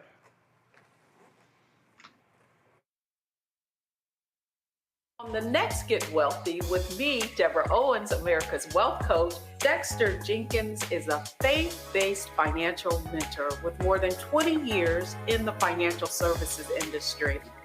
He's passionate about helping families build generational wealth.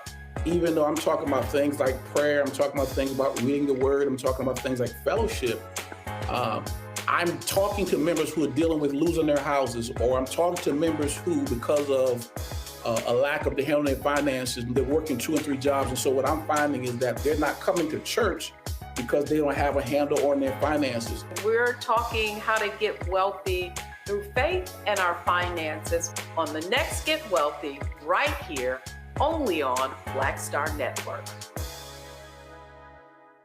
Fanbase is pioneering a new era of social media for the creator economy. This next generation social media app with over 600,000 users is raising $17 million, and now is your chance to invest. For details on how to invest, visit startengine.com/fanbase or scan the QR code. Another way we're giving you the freedom to be you without limits. Bruce Smith, creator and executive producer of the Proud Family, Louder and Prouder, and you're watching Roland Martin Unfiltered.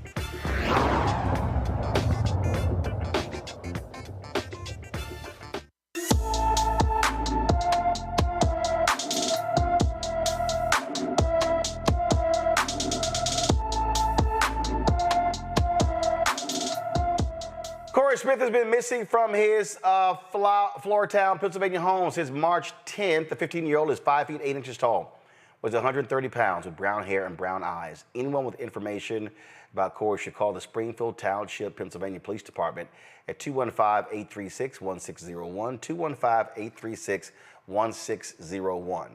Supreme Court rejected the lawsuit challenging the FDA's approach to regulating the abortion pill. That means patients will continue to have access to the pills without an in-person doctor visit. The ruling is a significant setback to the anti-abortion movement. This was the first major Supreme Court case on reproductive rights since the court's conservative majority overturned Roe v. Wade in 2022. Vice President Kamala Harris weighed in on this. This is not a cause for celebration, because the reality is certain things are still not going to change. We are looking at the fact that 2/3 of women of reproductive age in America live in a state with a Trump abortion ban. This ruling is not going to change that. This ruling is not going to change the fact that Trump's allies have a plan that, if all else fails, to eliminate medication abortion through executive action. So we must remain clear-eyed about the threats to reproductive freedom in America, and we must remain vigilant. Politico had this report: the anti-abortion wins buried in the Supreme Court's unanimous ruling against them. They say that tucked in the pages of the unanimous ruling were potentially useful hints for abortion opponents, laying out a path to mount similar challenges to the medication in the future and limit abortion access in other ways. That's one of the things the court, these conservatives often do, Lauren, where in their statements they sort of signal to them, well, if y'all do this here, then we might consider this. That's how the right works. Yeah, I mean, I really think that they're stuck on the abortion issue in terms of the polling would indicate that they have a massive problem coming up in this cycle, and we're about to find out how big of a problem they have after the overthrowing of the Dobbs decision and the, of course, overturning of Roe v. Wade. And some of the conservative Republicans have figured out a more nuanced position on certain things, and certainly in Virginia we've seen a little bit of that. But But by and large, I think we're about to see the consequential thing that happens when you take a right away from someone, and folks are very aware of that. And also a lot of these older voters who show up to the polls and vote very consistently, who lived through that history in the late 60s and 1970s of the women's rights movement, et cetera, and so on, are going to remember that as well. So this is going to be a very consequential moment. And I don't know that the Republicans can message their way out of it. But here's what they said, Greg. One, the decision didn't touch the merits. They ruled on procedural grounds. I said the doctors did not have standing because they were not directly impacted by the FDA policies. They also said in here that let your conscience be a guide. Both anti-abortion and abortion rights advocates zeroed in on what the ruling said about the right of doctors to refuse to perform abortions or other health services if they feel conflict with their moral or religious beliefs. So you have that. Also, they say that they provided in this concurrence by Clarence Thomas that contains suggestions for other ways abortion opponents could bring legal challenges or pursue restrictions on the pills in Congress or through the executive branch. And finally, they said Thomas's concurrence also included a flashing warning light for abortion rights proponents who've long relied on what's known as third-party standing to challenge abortion restrictions in court. Thomas wrote, using loaded language favored by the anti-abortion movement, that the court's decision denying standing to the doctors in the Alliance for Hippocratic Medicine should cut both ways. Quote, just as abortionists lack standing to assert the rights of their clients, doctors who oppose abortion cannot vicariously assert the rights of their patients. Greg? That is exactly right. Everyone, please. In fact, you ought to clip that, Roland, and put it on that short attention span loop, either YouTube Shorts or TikTok, for people to understand. This is, again, why these elections are so important. These are federal judges. That's exactly right. That was the court's ruling today when you read Beer Kavanaugh's writing for everyone, except Clarence Thomas, who, as you said, concurred. I'll come back to that in a second. Understand that this isn't even the end of this case. At the district court level in Texas, that Matthew Kaczmarek allowed Idaho, Missouri, and Kansas in as plaintiff interveners, which means this could come back to the court.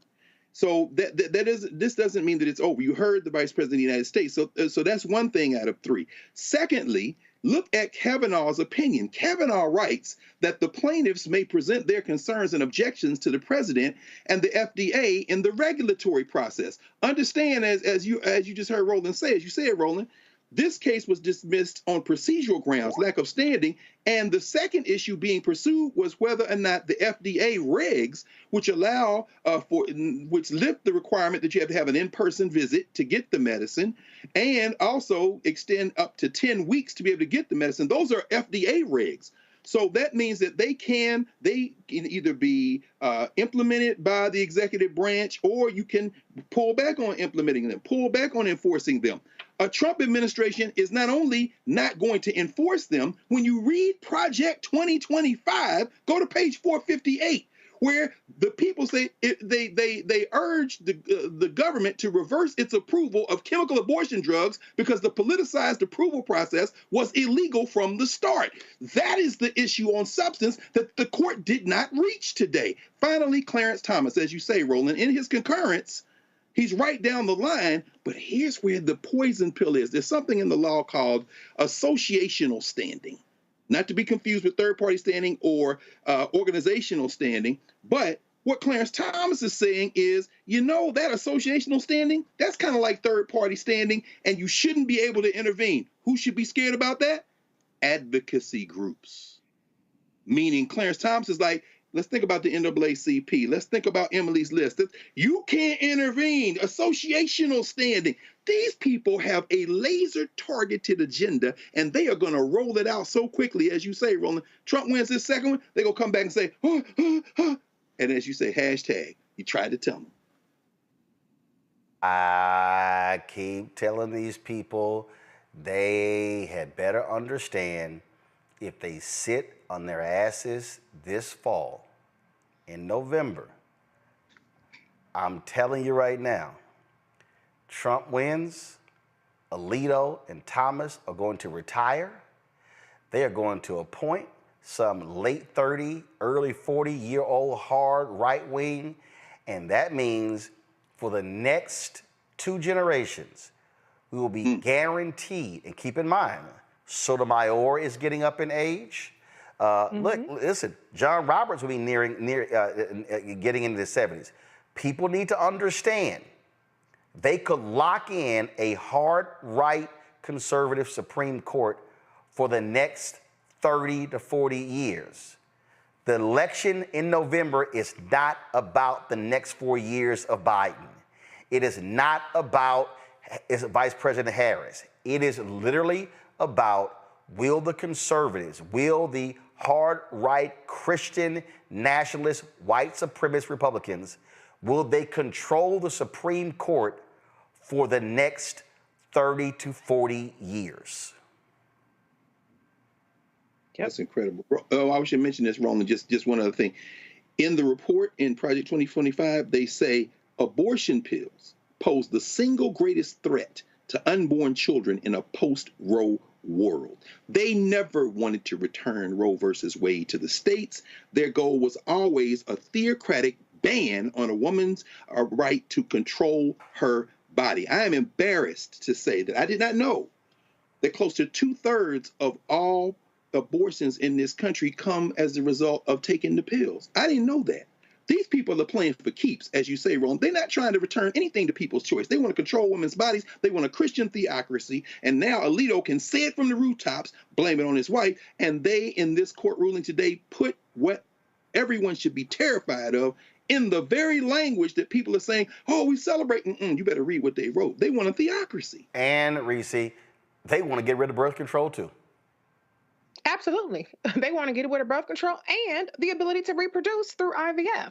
Listen, folks, the reality is that this election is not about personalities. It's not about the way that you want your package, and if a president packaged in a younger body, maybe a more good-looking white man or whatever the hell the situation may be. This is about institutional power, multi-generational power. What the Supreme Court did today was not protect abortion access through the abortion pill. What they did was they bought themselves a little bit of time. They're willing to wait. It has been a 50-year fight to overturn Roe. They're willing to wait a couple more months to get through the election. And as you all said, as soon as they have the majority, the majority in the House, the majority in the Senate, and the executive branch, it's all bets are off. And so this is nothing more than stalling for time. They understand the politics of the environment and how detrimental this has been to the Republican Party's chances in November to winner take all this time. And so they're willing to give people a temporary reprieve, let people sit back a little bit longer, go back to their complacency, and think that we're still in status quo. Status quo was out the door when Roe v. Wade was overturned. And so this is absolutely about autonomy. This is about the citizenship of women in this country. And when you're seeing what they're doing around abortion in Texas, surveilling women who leave the state, other Republican states, they want to surveil women. They want to surveil people who they believe or want to assert are helping women get abortions. This is a whole different ballgame. That's not a conspiracy. It's literally happening day in and day out. So I agree with Vice President Kamala Harris. This is not cause for celebration. It is cause to double down.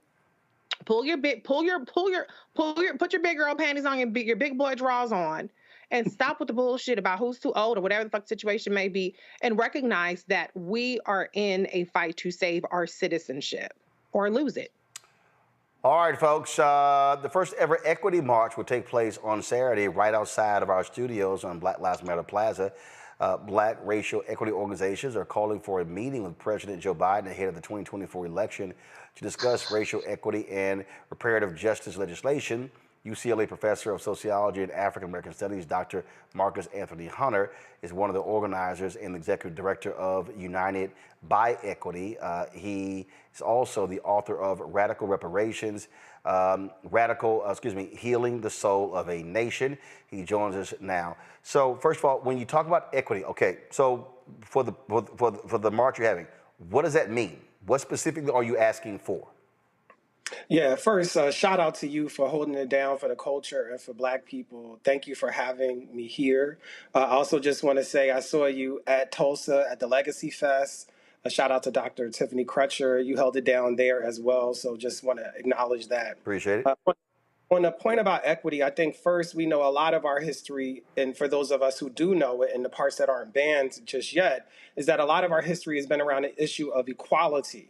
But if we get down to the root word, you cannot spell equality without the word equity.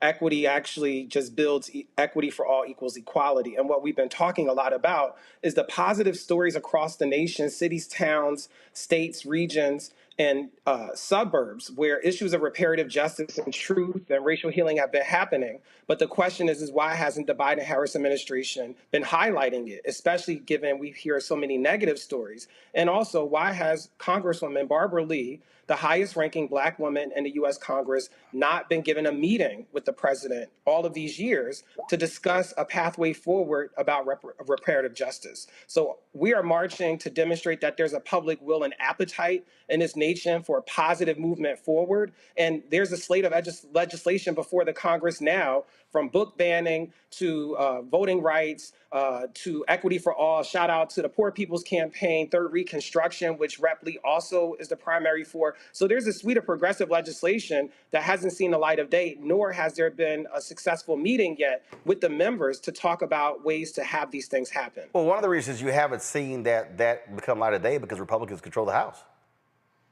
I think that's one angle, but I would also say that's on the kind of legislative point. But the executive branch also has this this platform called the bully pulpit.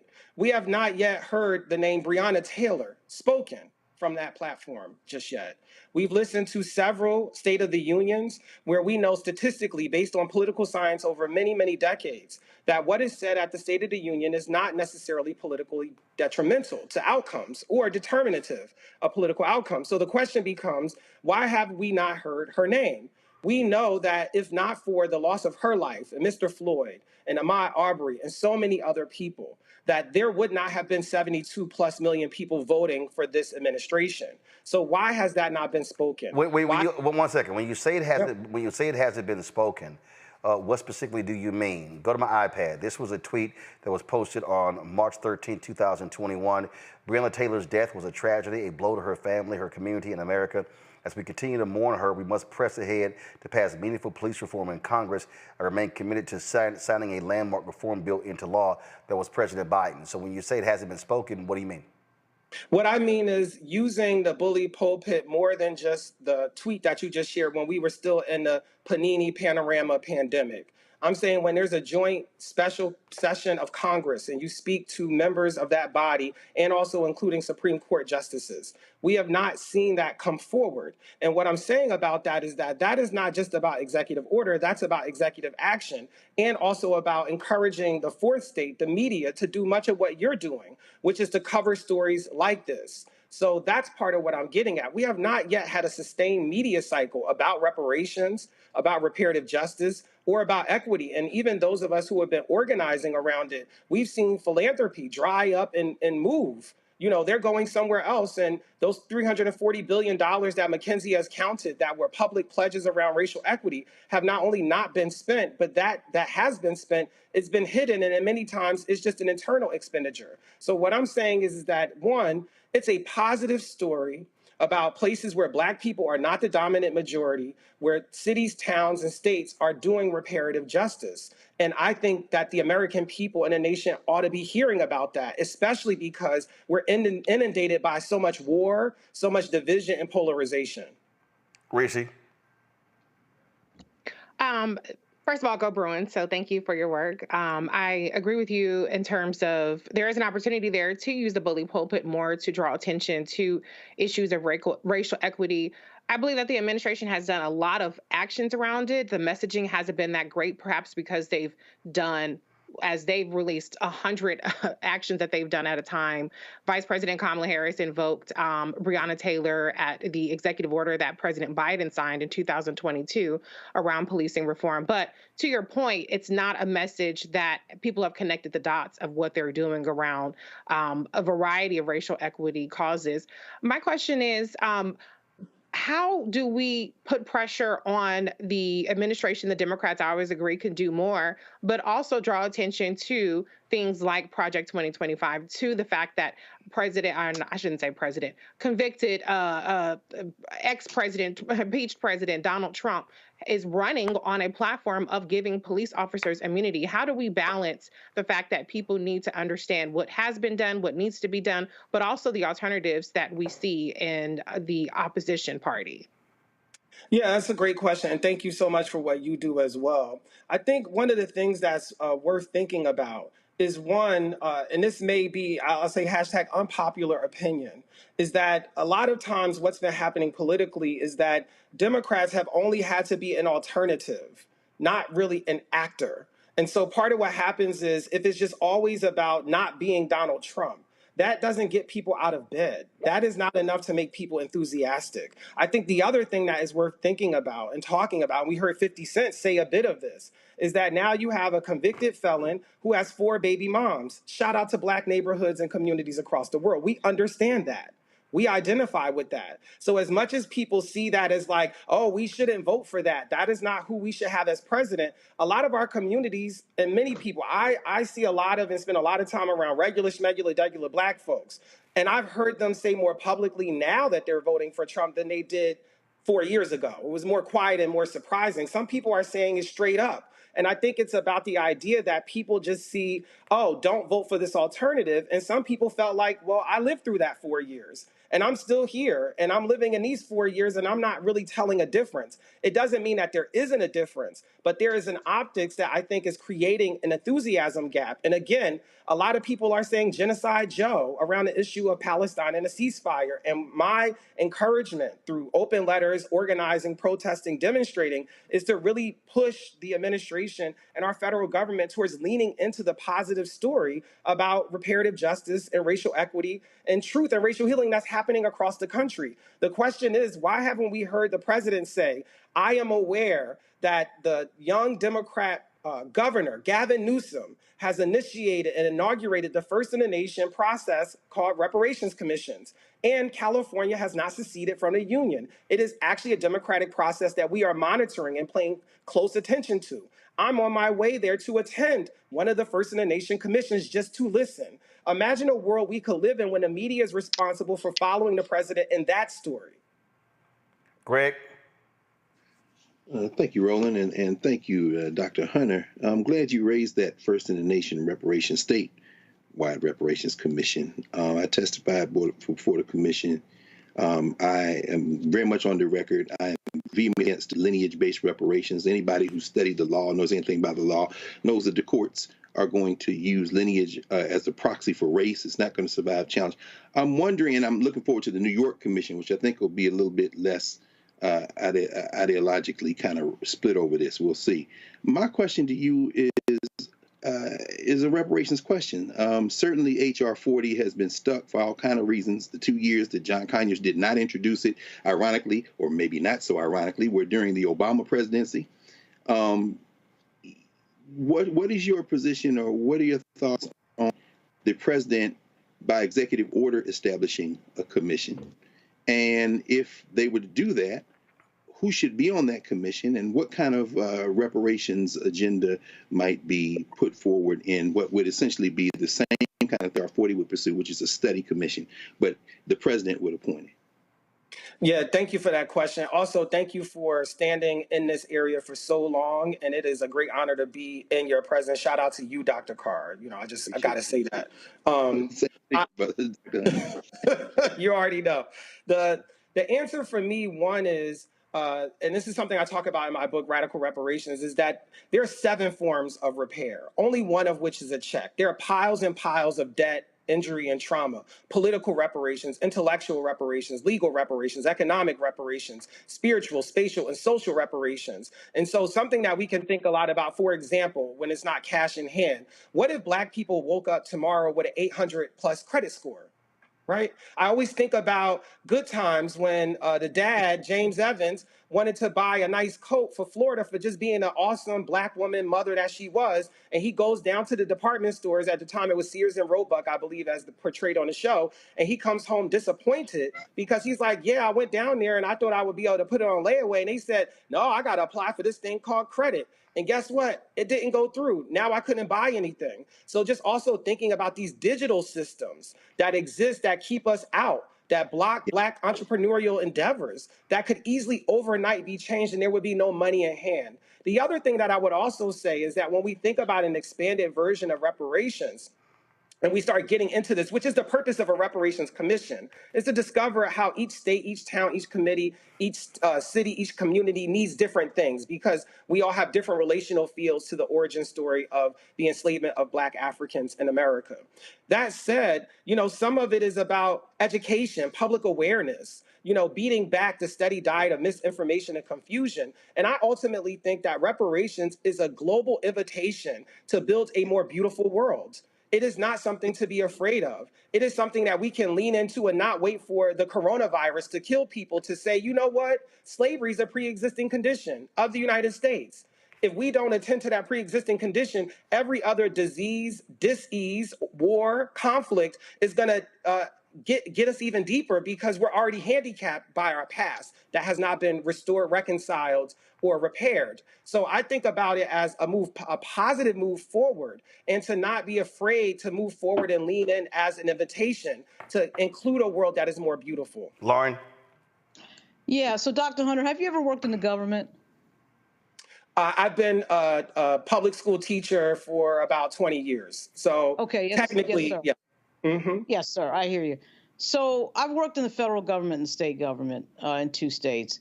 And what I find, generally speaking, is the way that something gets done, really a lot of times without a lot of fanfare. So the part where you were saying, the president hasn't mentioned Breonna Taylor, it sounds good to me when I listen to it. And then I think about history and I say to myself, well, LBJ wasn't exactly out there running his mouth all the time about some of the things that happened in terms of his presidency, which he was actually known for using the N-word and throwing stuff out like that. And then the Voting Rights Act and Civil Rights Act pass, and I think certainly we are into a theatrical style of politics. I mean, when you say that your friends, you're hearing people say that they're going to vote for Trump. I hear the same thing. And when somebody does that, I turn to them and say, why? Why exactly are you voting for Trump? I get that sort of spirit of, well, it can't just be saying all the time, one guy is bad, so you're going to vote for Joe Biden. Mm-hmm. At the same time, from a substantive standpoint here, whether we're talking about Israel, which, by the way, the two of them effectively have identical views on it, not completely identical, but I actually think Trump would put his foot on the gas even more with regard to what we're seeing in Israel. But at any rate, things get done not because people are tweeting or because people are using the bully pulpit. Things get done because somebody's standing in a back room in some office in some place nobody's ever heard of, changing the language in a bill. And then everybody, when it gets passed, finds out sometimes a little bit later. What do you think of the more substantive side of politics? I mean, because a lot of what you're talking about sounds a little bit theatrical to me. Though exciting, I love theatrics. It's exciting, but does it actually get something done? Yeah, I appreciate that perspective. I will say that, especially around issues of reparations, and this is back to Dr. Carr's question that I want to connect, is that what we know that's important is that enslavement was authorized through narrative. And it's something to be said for there being narrative work happening, that we create and spread narratives that are positive and affirming. And that might not always wind up in a bill, but that is really, really, really important. The story that we tell each other about one another is super important. At the same time, I drafted and worked with Congresswoman Barbara Lee to write the first ever bill for a U.S. Truth, Racial Healing, and Transformation Commission. And I've been in these work groups. I was in Zoom University for the last 3+ years, meeting with people to try to get co-sponsorship and going to staff and, meeting with both sides of the aisle to see who will sign on. And I am like painfully aware of the process and the labor and the lack of fanfare that happens around bills. But I also think that we have to be in a both and case because we live simultaneously. We live as policies and legislation are happening and as stories are being told about us, divorced from policy. And so really it's about how do we meet both of those challenges that face communities all the time. And I think that's why I keep emphasizing the social repair aspect. Before enslaved Black people arrived somewhere. So we know, for example, Virginia is one of the first places people came and that they were auctioning children. Folks have to ask themselves, if you were in the marketplace, let's just say you go to the Ralphs or the Vons or whatever your neighborhood market is or your supermarket chain is, and you're in the Trader Joe's and you're buying, you're squeezing your avocado to see if it's ripe or underripe, and you look to the right and somebody's selling babies or young girls or children in that same marketplace. What would be your reaction? And many people will go, I would be, completely abhorred, and I would immediately stop shopping and do something about that. But that is not what happened when we're talking about slavery. And it's because there was an infrastructure of narratives that preceded Black people arriving so that our dehumanization had already been internalized, not always through policy, because there weren't always laws or policies guiding this practice. It was about people's belief systems and a steady diet of inferiority that they were sent about what Black people were or are. And so when we're thinking about issues of equity or issues of reparations or repair or any of those things, it's a both and problem and a both and creative challenge. All right, what time is the march? Yes, we will begin marching at 3:30 from McPherson Square. We will complete our march at next to the Wilson Building, the seat of DC Power at 1350 Pennsylvania Avenue. Everyone's invited, and at 11 a.m. we'll be doing a gratitude ceremony, sending the ancestors up alongside African drummers, proceeding in a lap around a reflecting pool where so many of our elders and our survivors and our descendants and our ascendants have gone to try to make this nation a better place and to ensure that all people are free here. All right. We appreciate it. Thanks a lot. You already know. All right, folks, we come back, we'll chat. We have our Tech Talk segment, and we'll also remember 2 prominent African Americans who are now ancestors. You're watching Roland Martin Unfiltered on the Black Star Network. When you talk about blackness and what happens in Black culture, we're about covering these things that matter to us, speaking to our issues and concerns. This is a genuine people-powered movement. There's a lot of stuff that we're not getting. You get it, and you spread the word. We wish to plead our own cause. Too long have others spoken for us. We cannot tell our own story if we can't pay for it. This is about covering us. Invest in Black-owned media. Your dollars matter. We don't have to keep asking them to cover our stuff. So please support us in what we do, folks. We want to hit 2,000 people, $50 this month, raise $100,000. We're behind 100,000, so we want to hit that. Y'all money makes this possible. Checks and money orders go to P.O. Box 57196, Washington, D.C. 20037-0196. The Cash App is $RM Unfiltered. PayPal is R Martin Unfiltered. Venmo is RM Unfiltered. Zelle is Roland at RolandSMartin.com. Farquhar, executive producer of Proud Family. You're watching Roland Martin Unfiltered.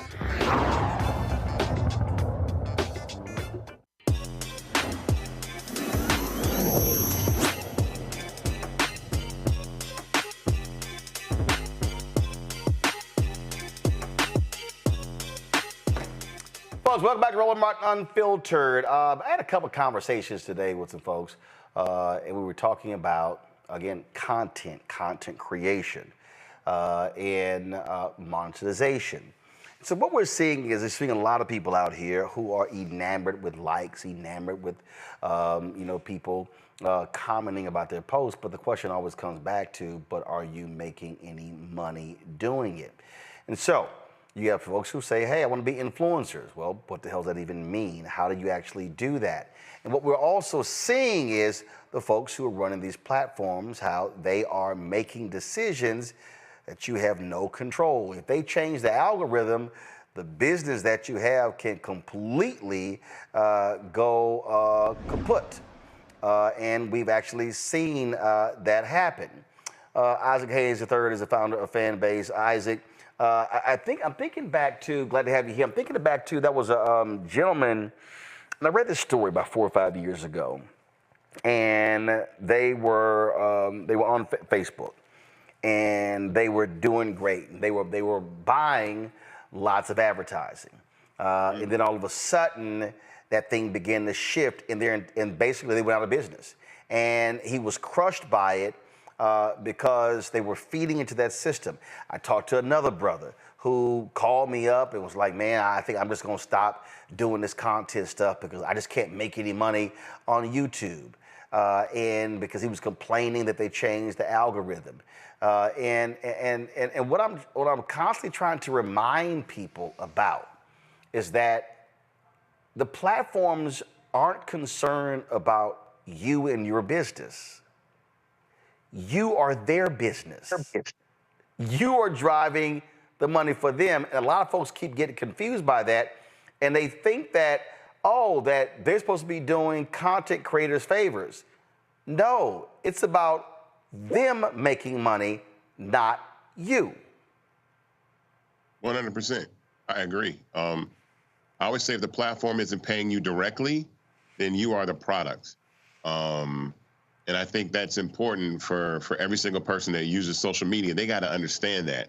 You know, for the past 2 days, I'm here to have an impassioned conversation right now, Roland, because something that I've been hearing a lot over the last couple of days is about reparations and equality and equity and all these things that we're talking about, even in the space of social media and content creation. But one of the things that I really want to introduce to the viewers tonight is the fact of ownership and what we've been able to do at Fanbase, because I know Fanbase is a social media tech startup.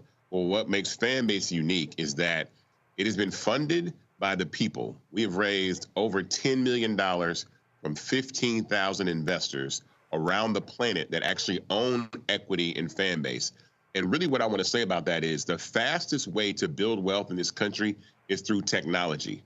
And I see Facebook as a $1.2 trillion, $1.3 trillion market cap, or ByteDance that's worth, $300 billion. But all these platforms have been built off the culture and content of Black people. So if we're not building infrastructure, we're not building infrastructures in tech where we own those and then we're able to invest in them and then scale those businesses up to multi-billion-dollar businesses, then exit those businesses and then do it again with other platforms and other startups and other companies, we will always be asking for permission to try to build wealth in this country in a way I think we should continue to do, but absolutely take advantage of the opportunity to invest in tech companies and startups through equity crowdfunding. So that's what we've been able to do. That's what I'm doing on Start Engine. If you have not heard of Fanbase, go to startengine.com/Fanbase.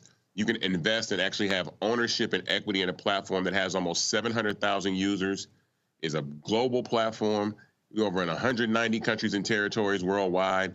And I just launched a raise that we're raising $17 million. And we're already at $1.3 million. My goal is to get to $2 million in the next couple of weeks.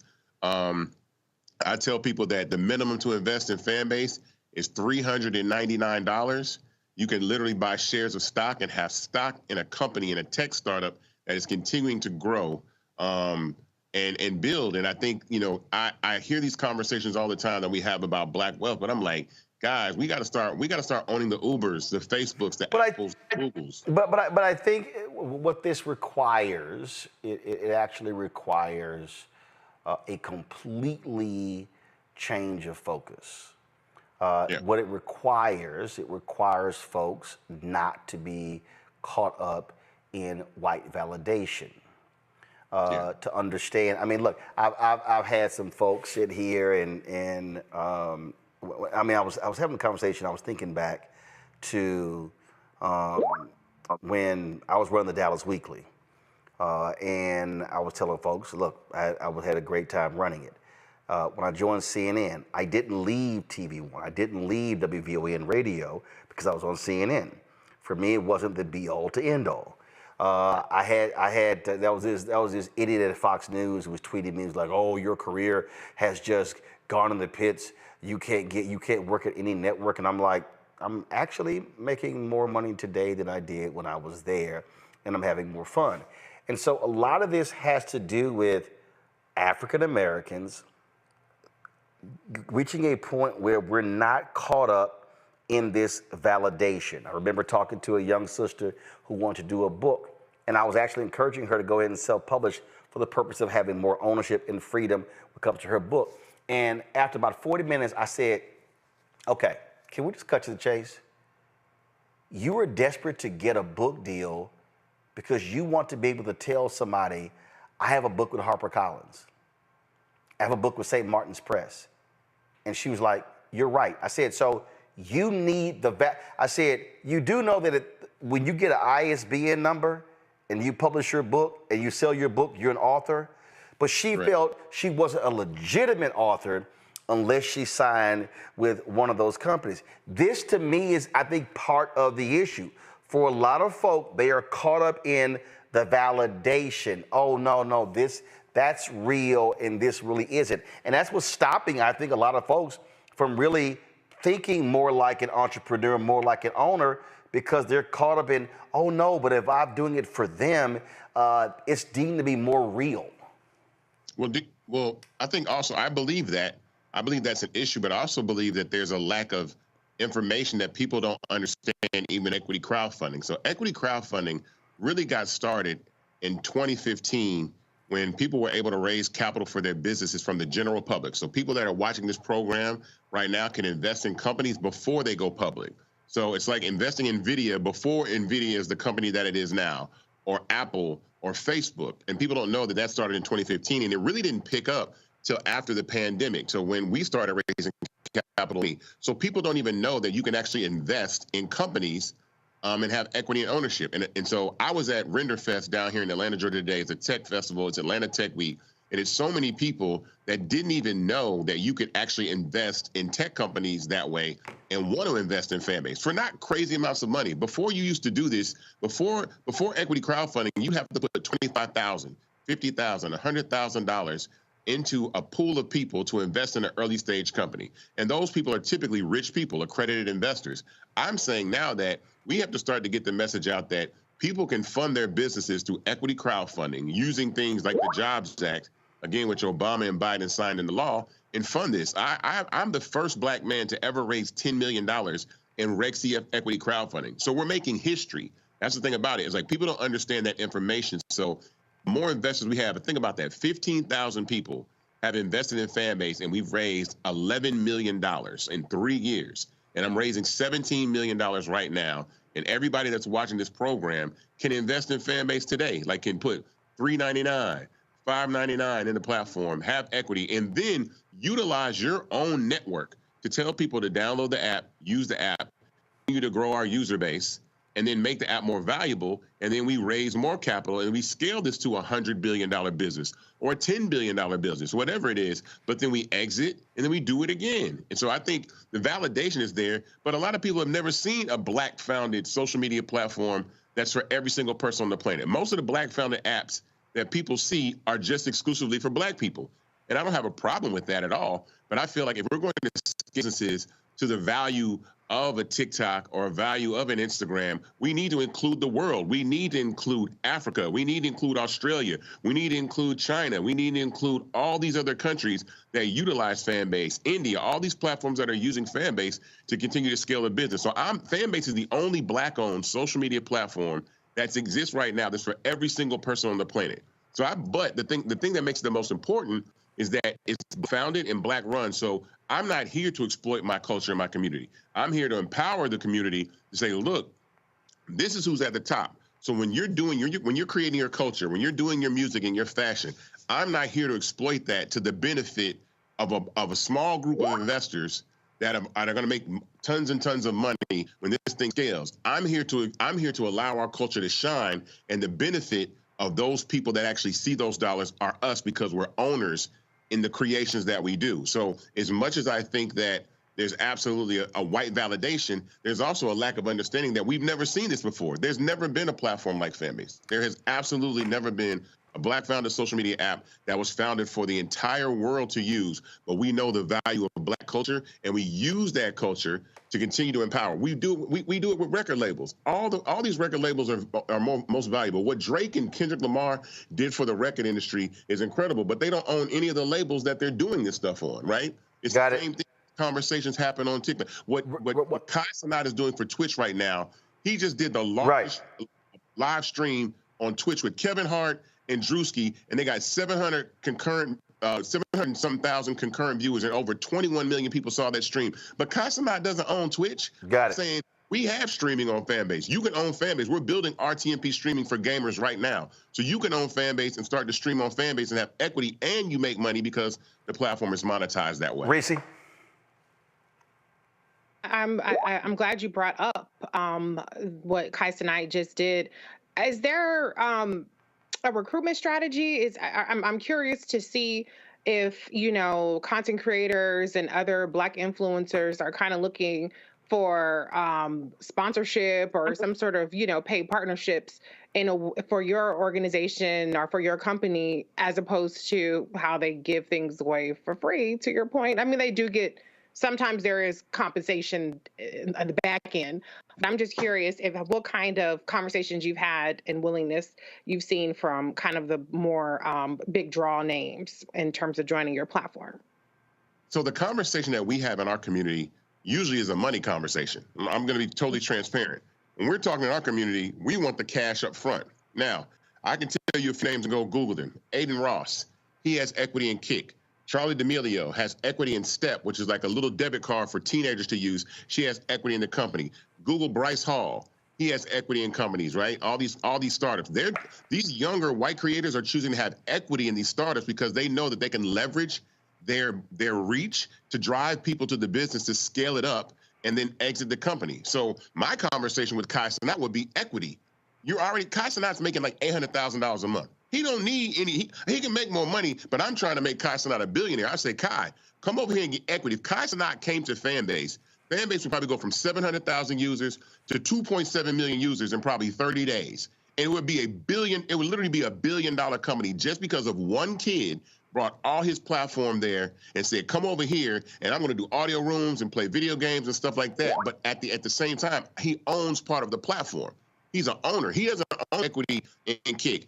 DJ Academics is on Rumble. He does not own equity in Rumble. So if you research right now, research all the white creators that have equity in these companies. Do you see what Ryan Reynolds did with Mint Mobile? He put his own capital in it, but he scaled that thing up. They sold that thing for $1 billion, I think. He got $300 million out of that thing. So these creators need to start leveraging their reach and their brand equity in these companies and then scale them up and then exit. That's where the real money is going to come from. And they're going to be rich. All these creators are going to be rich. But if you want to reach billions, I think Kai Cenat can be a billionaire having equity in Fanbase. I think all these musicians, artists should have equity in these social media platforms instead of being on them and then making them valuable, and you don't have any of the bottom line that you own. Lauren? So back to what Roland was saying about content, Isaac. When I go onto a platform, whether it was back in the day when Facebook started or Twitter or whatever the heck it was because there was something in that content that I had to go and find out about or read about, or somebody sent me the link and I had to go. I was compelled because there was some content-related reason. And as you can see, as I don't need to tell you with regard to Kai Cenat and Mr. Beast and these people, yeah, their content is interesting. And yes, it's out of traffic, making a lot of money. I think making money is extremely important. I have no problem focusing on that. But this content is extremely vacuous. So is the strategy to put up whatever it takes to get people's attention to make that money? And by the way, I don't think there's anything terribly wrong with that strategy. I mean, if that's the strategy, fine, it's the strategy. But a lot of this stuff is meaningless. And now I know I'm an egghead, pointy-head person who likes to talk about politics all day. I know that's not a big draw category, never has been. It's usually celebrity sports. I mean, you know what the categories are better than I do, Isaac. But I'm just saying, are you trying to get a Kai Cenat on there or whoever it takes to get that content going, to make that money, and then build to something else? Again, if that's the play, it's all good, but I'm just wondering. No, I really built it for everybody to actually be on the platform. To be honest, politics is probably one of the most engaging forms of content on social media because it creates conflict. It creates people going back and forth in the comments and on Twitter and all these other places. So no, if you talk about politics, politics is some of the most engaging content that you will get. If you bring up Trump and stuff like that, you will have tons and tons of engagement. So it's not necessarily to do that. The reason why Kai Cenat is so important in this is that I believe that Facebook and Instagram are older platforms. They're the OGs in this social media game. Fanbase, newer platform. So to have a platform that can be around for the next 20 years, Fanbase 20 years from now will be the OG, but it's going to have young talent and young people on it to make it grow and thrive. Greg. Thank you, Roland, and thank you, Brother Hayes. I'm sitting here taking notes, as I always do when you and Roland have conversation. As an educator, in one of the earlier segments, we were talking with some folks who were talking about literacy and numeracy among our young people. And it's like I was mentioning, an article was in today's New York Times around the concept of brain rot because of TikTok, and, the kids and the language is being shaped. And I'm reading Kyle Chaka's recent book, Filter Word, about algorithms. And when Lauren asked you this question, it really kind of sparked the question that I have for you. How do educators use a platform like Fanbase to, here Black Star, this is informational, we're moving forward. And yeah, politics does create conflict, but often I guess I wouldn't distinguish perhaps between the arguments about Trump and Biden on a lot of these platforms, and I would between Caitlin Clark versus Angel Reese, or for that matter, Drake versus Kendrick. Conflict driving it, the algorithms driving. How can educators punch through that, or is it even possible in your mind to kind of elevate the conversation and get at what is going to be with us from now on, which is these platforms and these algorithms? Well, I believe there's 4 pillars of engagement, and one of them is actually information. So the 4 pillars of engagement are attention, information, entertainment, and conflict. So if you get all 4 of those, you have something incredibly, massively engaging, right, for people. But people want information. People are on the internet. People are using Google and ChatGPT and all these other platforms to find things out. I think the way that you disseminate information can also be done through a personality or a person. So the same information coming from you or coming from me might resonate with different people. So educators can educate in their voice, in their way, right? Especially on a platform like Fanbase, because we have multiple verticals, multiple content creation mediums where people can use. So we have stories, we have live, we have long form content up to 2 hours, like YouTube. So you can post a 2-hour video for free if you want to. We have audio rooms like Clubhouse. We didn't have audio rooms. Clubhouse didn't let the first 1 million people invest in Clubhouse. So I said we have audio rooms on Clubhouse that can hold hundreds and thousands of people to have audio conversations to educate. We have all kinds of tools for Fanbase. So I think that's the thing that's important, is that when you take the culture and the tech and put it together, you have a medium that can disseminate information to anybody on the planet, all over the globe. But again, I think in the back of my mind, I'm always considering that who is the labor force behind social media? Who is the labor force that makes Twitch popular? Who is making Apple Music? Who's making Spotify popular? Hip hop is making those platforms popular.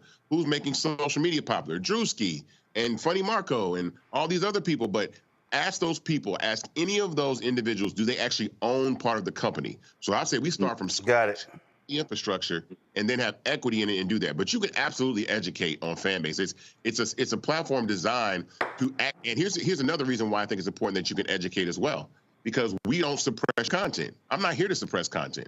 I'm not here to stop you from seeing, your viewers from seeing you. But Instagram does that because they run ads. So they don't want you to reach 1 million people because they want you to pay to reach 1 million people. I want you to reach anybody that wants to reach you.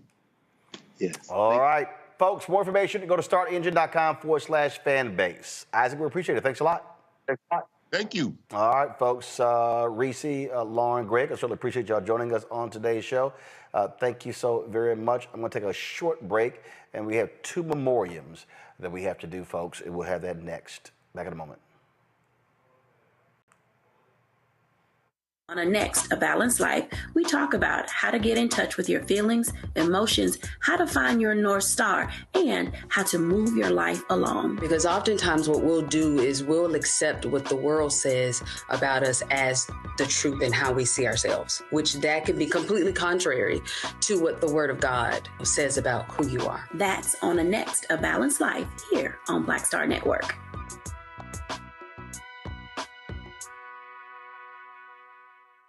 Me, Sherry Shepard, and you know what you're watching, Roland Martin, Unfiltered.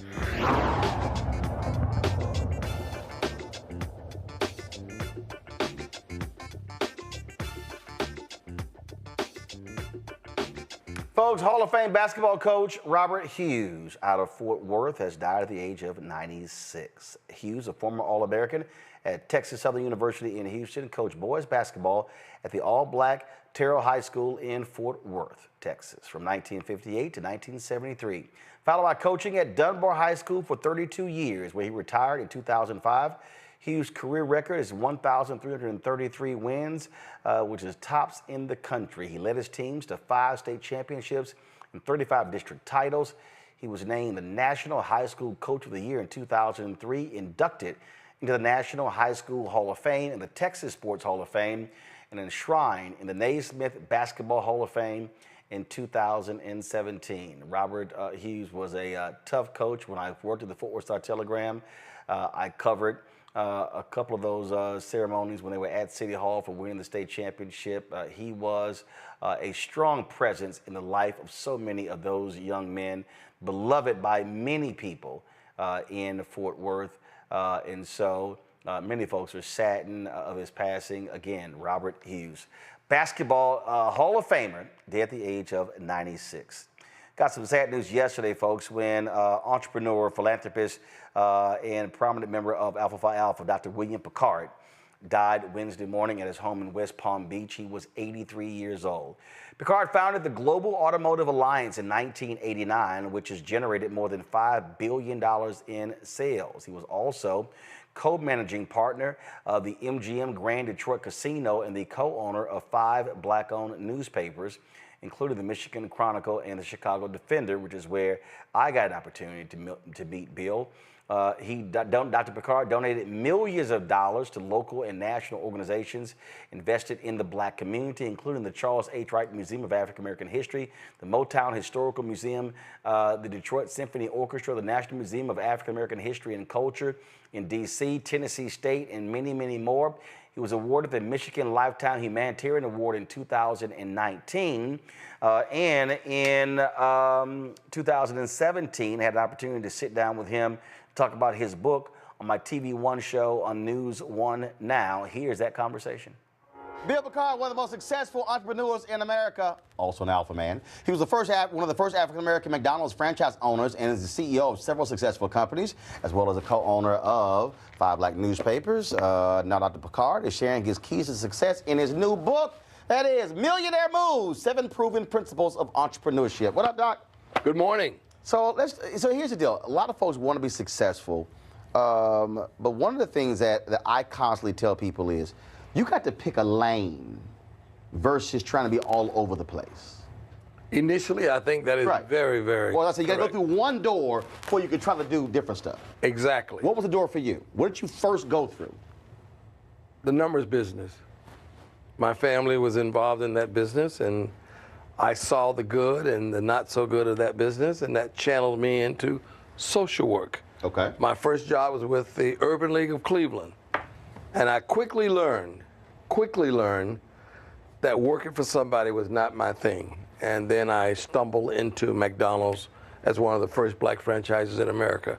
And there's a Chinese proverb that says, as one eats, the appetite becomes wetter. So from McDonald's to automotives, MGM Casino, automotive manufacturing, newspapers. So I've been very blessed. But initially, it was that one thing. And the reason that's important because, again, the one opportunity, walking through one door opens doors in other different ways. But you also were not, you were agnostic to the area. So to go from McDonald's to automotive to this, that. So your deal was, I want to own something. Precisely. And preferably, I like to own a number of things that begins to equate to one thing is up, one thing is down. And I hit it at the right time. Detroit was booming when I arrived in 1971, and Coleman Young was a great leader and insisted upon equal opportunities for all of its citizens, and I was able to benefit from that. You talk to a lot of people around the country, and you go to a lot of these various conferences. What's the one common mistake you consistently confront for people who say, I want to be like you? We have excuses. I have no money, I don't have the right relationships, and I don't know what I want to do. Especially, I don't have any money. Well, if you have money, why do you want to go in business? DuPonts and Rockefellers and some people are not trying to go into more business because they have wealth. And I always ask, what's it mean being wealthy and being rich? When you're wealthy, Oprah, money just works for Oprah. When you're rich, like me and you, we got to get up every morning and hustle. No, I ain't rich. I ain't even near you, so don't even try that. Angela. Dr. Picard, just want to say to you, thank you for being a mentor to a young brother called Elroy Saylor and showing him how home ownership, you own a house that has two parts, so the upstairs pays for the downstairs, Greenview.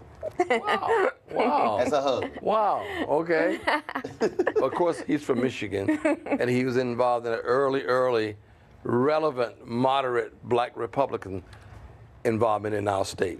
And we had a lot of support in that regard. Sure, Michael? As a millennial, I mean, you know, college debt is like one of the biggest things for younger people, particularly young African Americans. So I guess my question to you is, if you're just getting out of college, you're a young African American, you want to be an entrepreneur, what advice would you give to navigate that? Get started. Get started. And I would say, in my book, I talk about debt. College debt is one of the few positive debt instruments that I know about. Okay, can you please repeat that, please? College debt is one of the few positive debt instruments that I know about. Why? Because it gives you one leg on the ladder of success in America. So, because I constantly say you have to look at college debt in a different way. You buy a car, look, it's going to depreciate. But if you say, I got $30,000 in student loan debt, and then over the course of 10 years, you earn $400,000, so what? It actually, it helped you in a certain way, right? Exactly. So right now we know that there's massive income inequality, there's conversations about greed. How do you encourage or teach capitalism with a conscience, if there is such a thing? Well, to me, our community has always been very, very much about sharing. I mean, we don't always have the money, but the missionary board, one of my favorite things is the Dorcas Society of the old AME Church. They were put together in the 1800s for one thing, to help families that were burned out. That was a Dorcas Society. So it's not always about the money. Money is important, but it's about sitting with the sick, helping young kids get to college. All those things are an intricate part of our community, especially our religious community historically. 30 seconds left. When we talk about, I saw one of the principles, you talked about people who are smart, but it's not always just book smart. Well, you know, I'm a solid C student, a very good one. And there's a book that I love to talk about. The book is entitled, A Students Work for the C Students and B Students Work for the Government. And I'm a living example of that. Folks, the book is called Millionaire Moves, 7 Proven Principles of Entrepreneurship. William Picard. Weekdays on TV1. So Bill Picard passed away again, age of 83. He was a great alpha man. Would often see him when I was in Detroit, when I would be, of course, be at various alpha conventions, hugely supportive of so many black causes. And I can guarantee you Bill Picard is going to be missed by a lot of people because of the millions of dollars that he invested back into the black community. And so certainly condolences to his family. Folks, That's it for us. Tomorrow, I'm going to be in Atlanta speaking to the 100 Black Men of America. Also, Vice President Kamala Harris continues her economic empowerment tour. She'll be speaking at the conference as well. I will be there covering that. And so we will have all of that. We'll be live streaming that event for you tomorrow right here on the Black Star Network. And so look for our coverage of that on tomorrow's show. That's it, folks. I'll see y'all tomorrow. Don't forget, support us in what we do. Join the Bring the Funk fan club. Send your check and money order to P.O. Box 57196, Washington, D.C. 20037-0196. Cash App is $RM Unfiltered. PayPal R Martin Unfiltered. Venmo is RM Unfiltered. Zelle, Roland at RolandSMartin.com. Roland at RolandMartinUnfiltered.com. Download the Black Star Network app. Apple phone, Android phone, Apple TV, Android TV, Roku, Amazon Fire TV, Xbox One, Samsung Smart TV. And also, don't forget to get a copy of my book, White Fear, How the Browning of America is Making White Folks Lose Their Minds, available. Bookstores nationwide. Get your copy at Ben Bella Books, Amazon, Barnes & Noble, IndieBound, Bookshop, Chapters, Books A Million, Target. Download your audio version on Audible. Folks, I'll see y'all tomorrow. Holla! Black Star Network is here. Oh, no punches! I'm real revolutionary right now. Thank you for being the voice of Black America. All momentum we have now, we have to keep this going. The video looks phenomenal. See, there's a difference between Black Star Network and Black-owned media and something like CNN. You can't be Black-owned media and be scared. It's time to be smart. Bring your eyeballs home. You dig?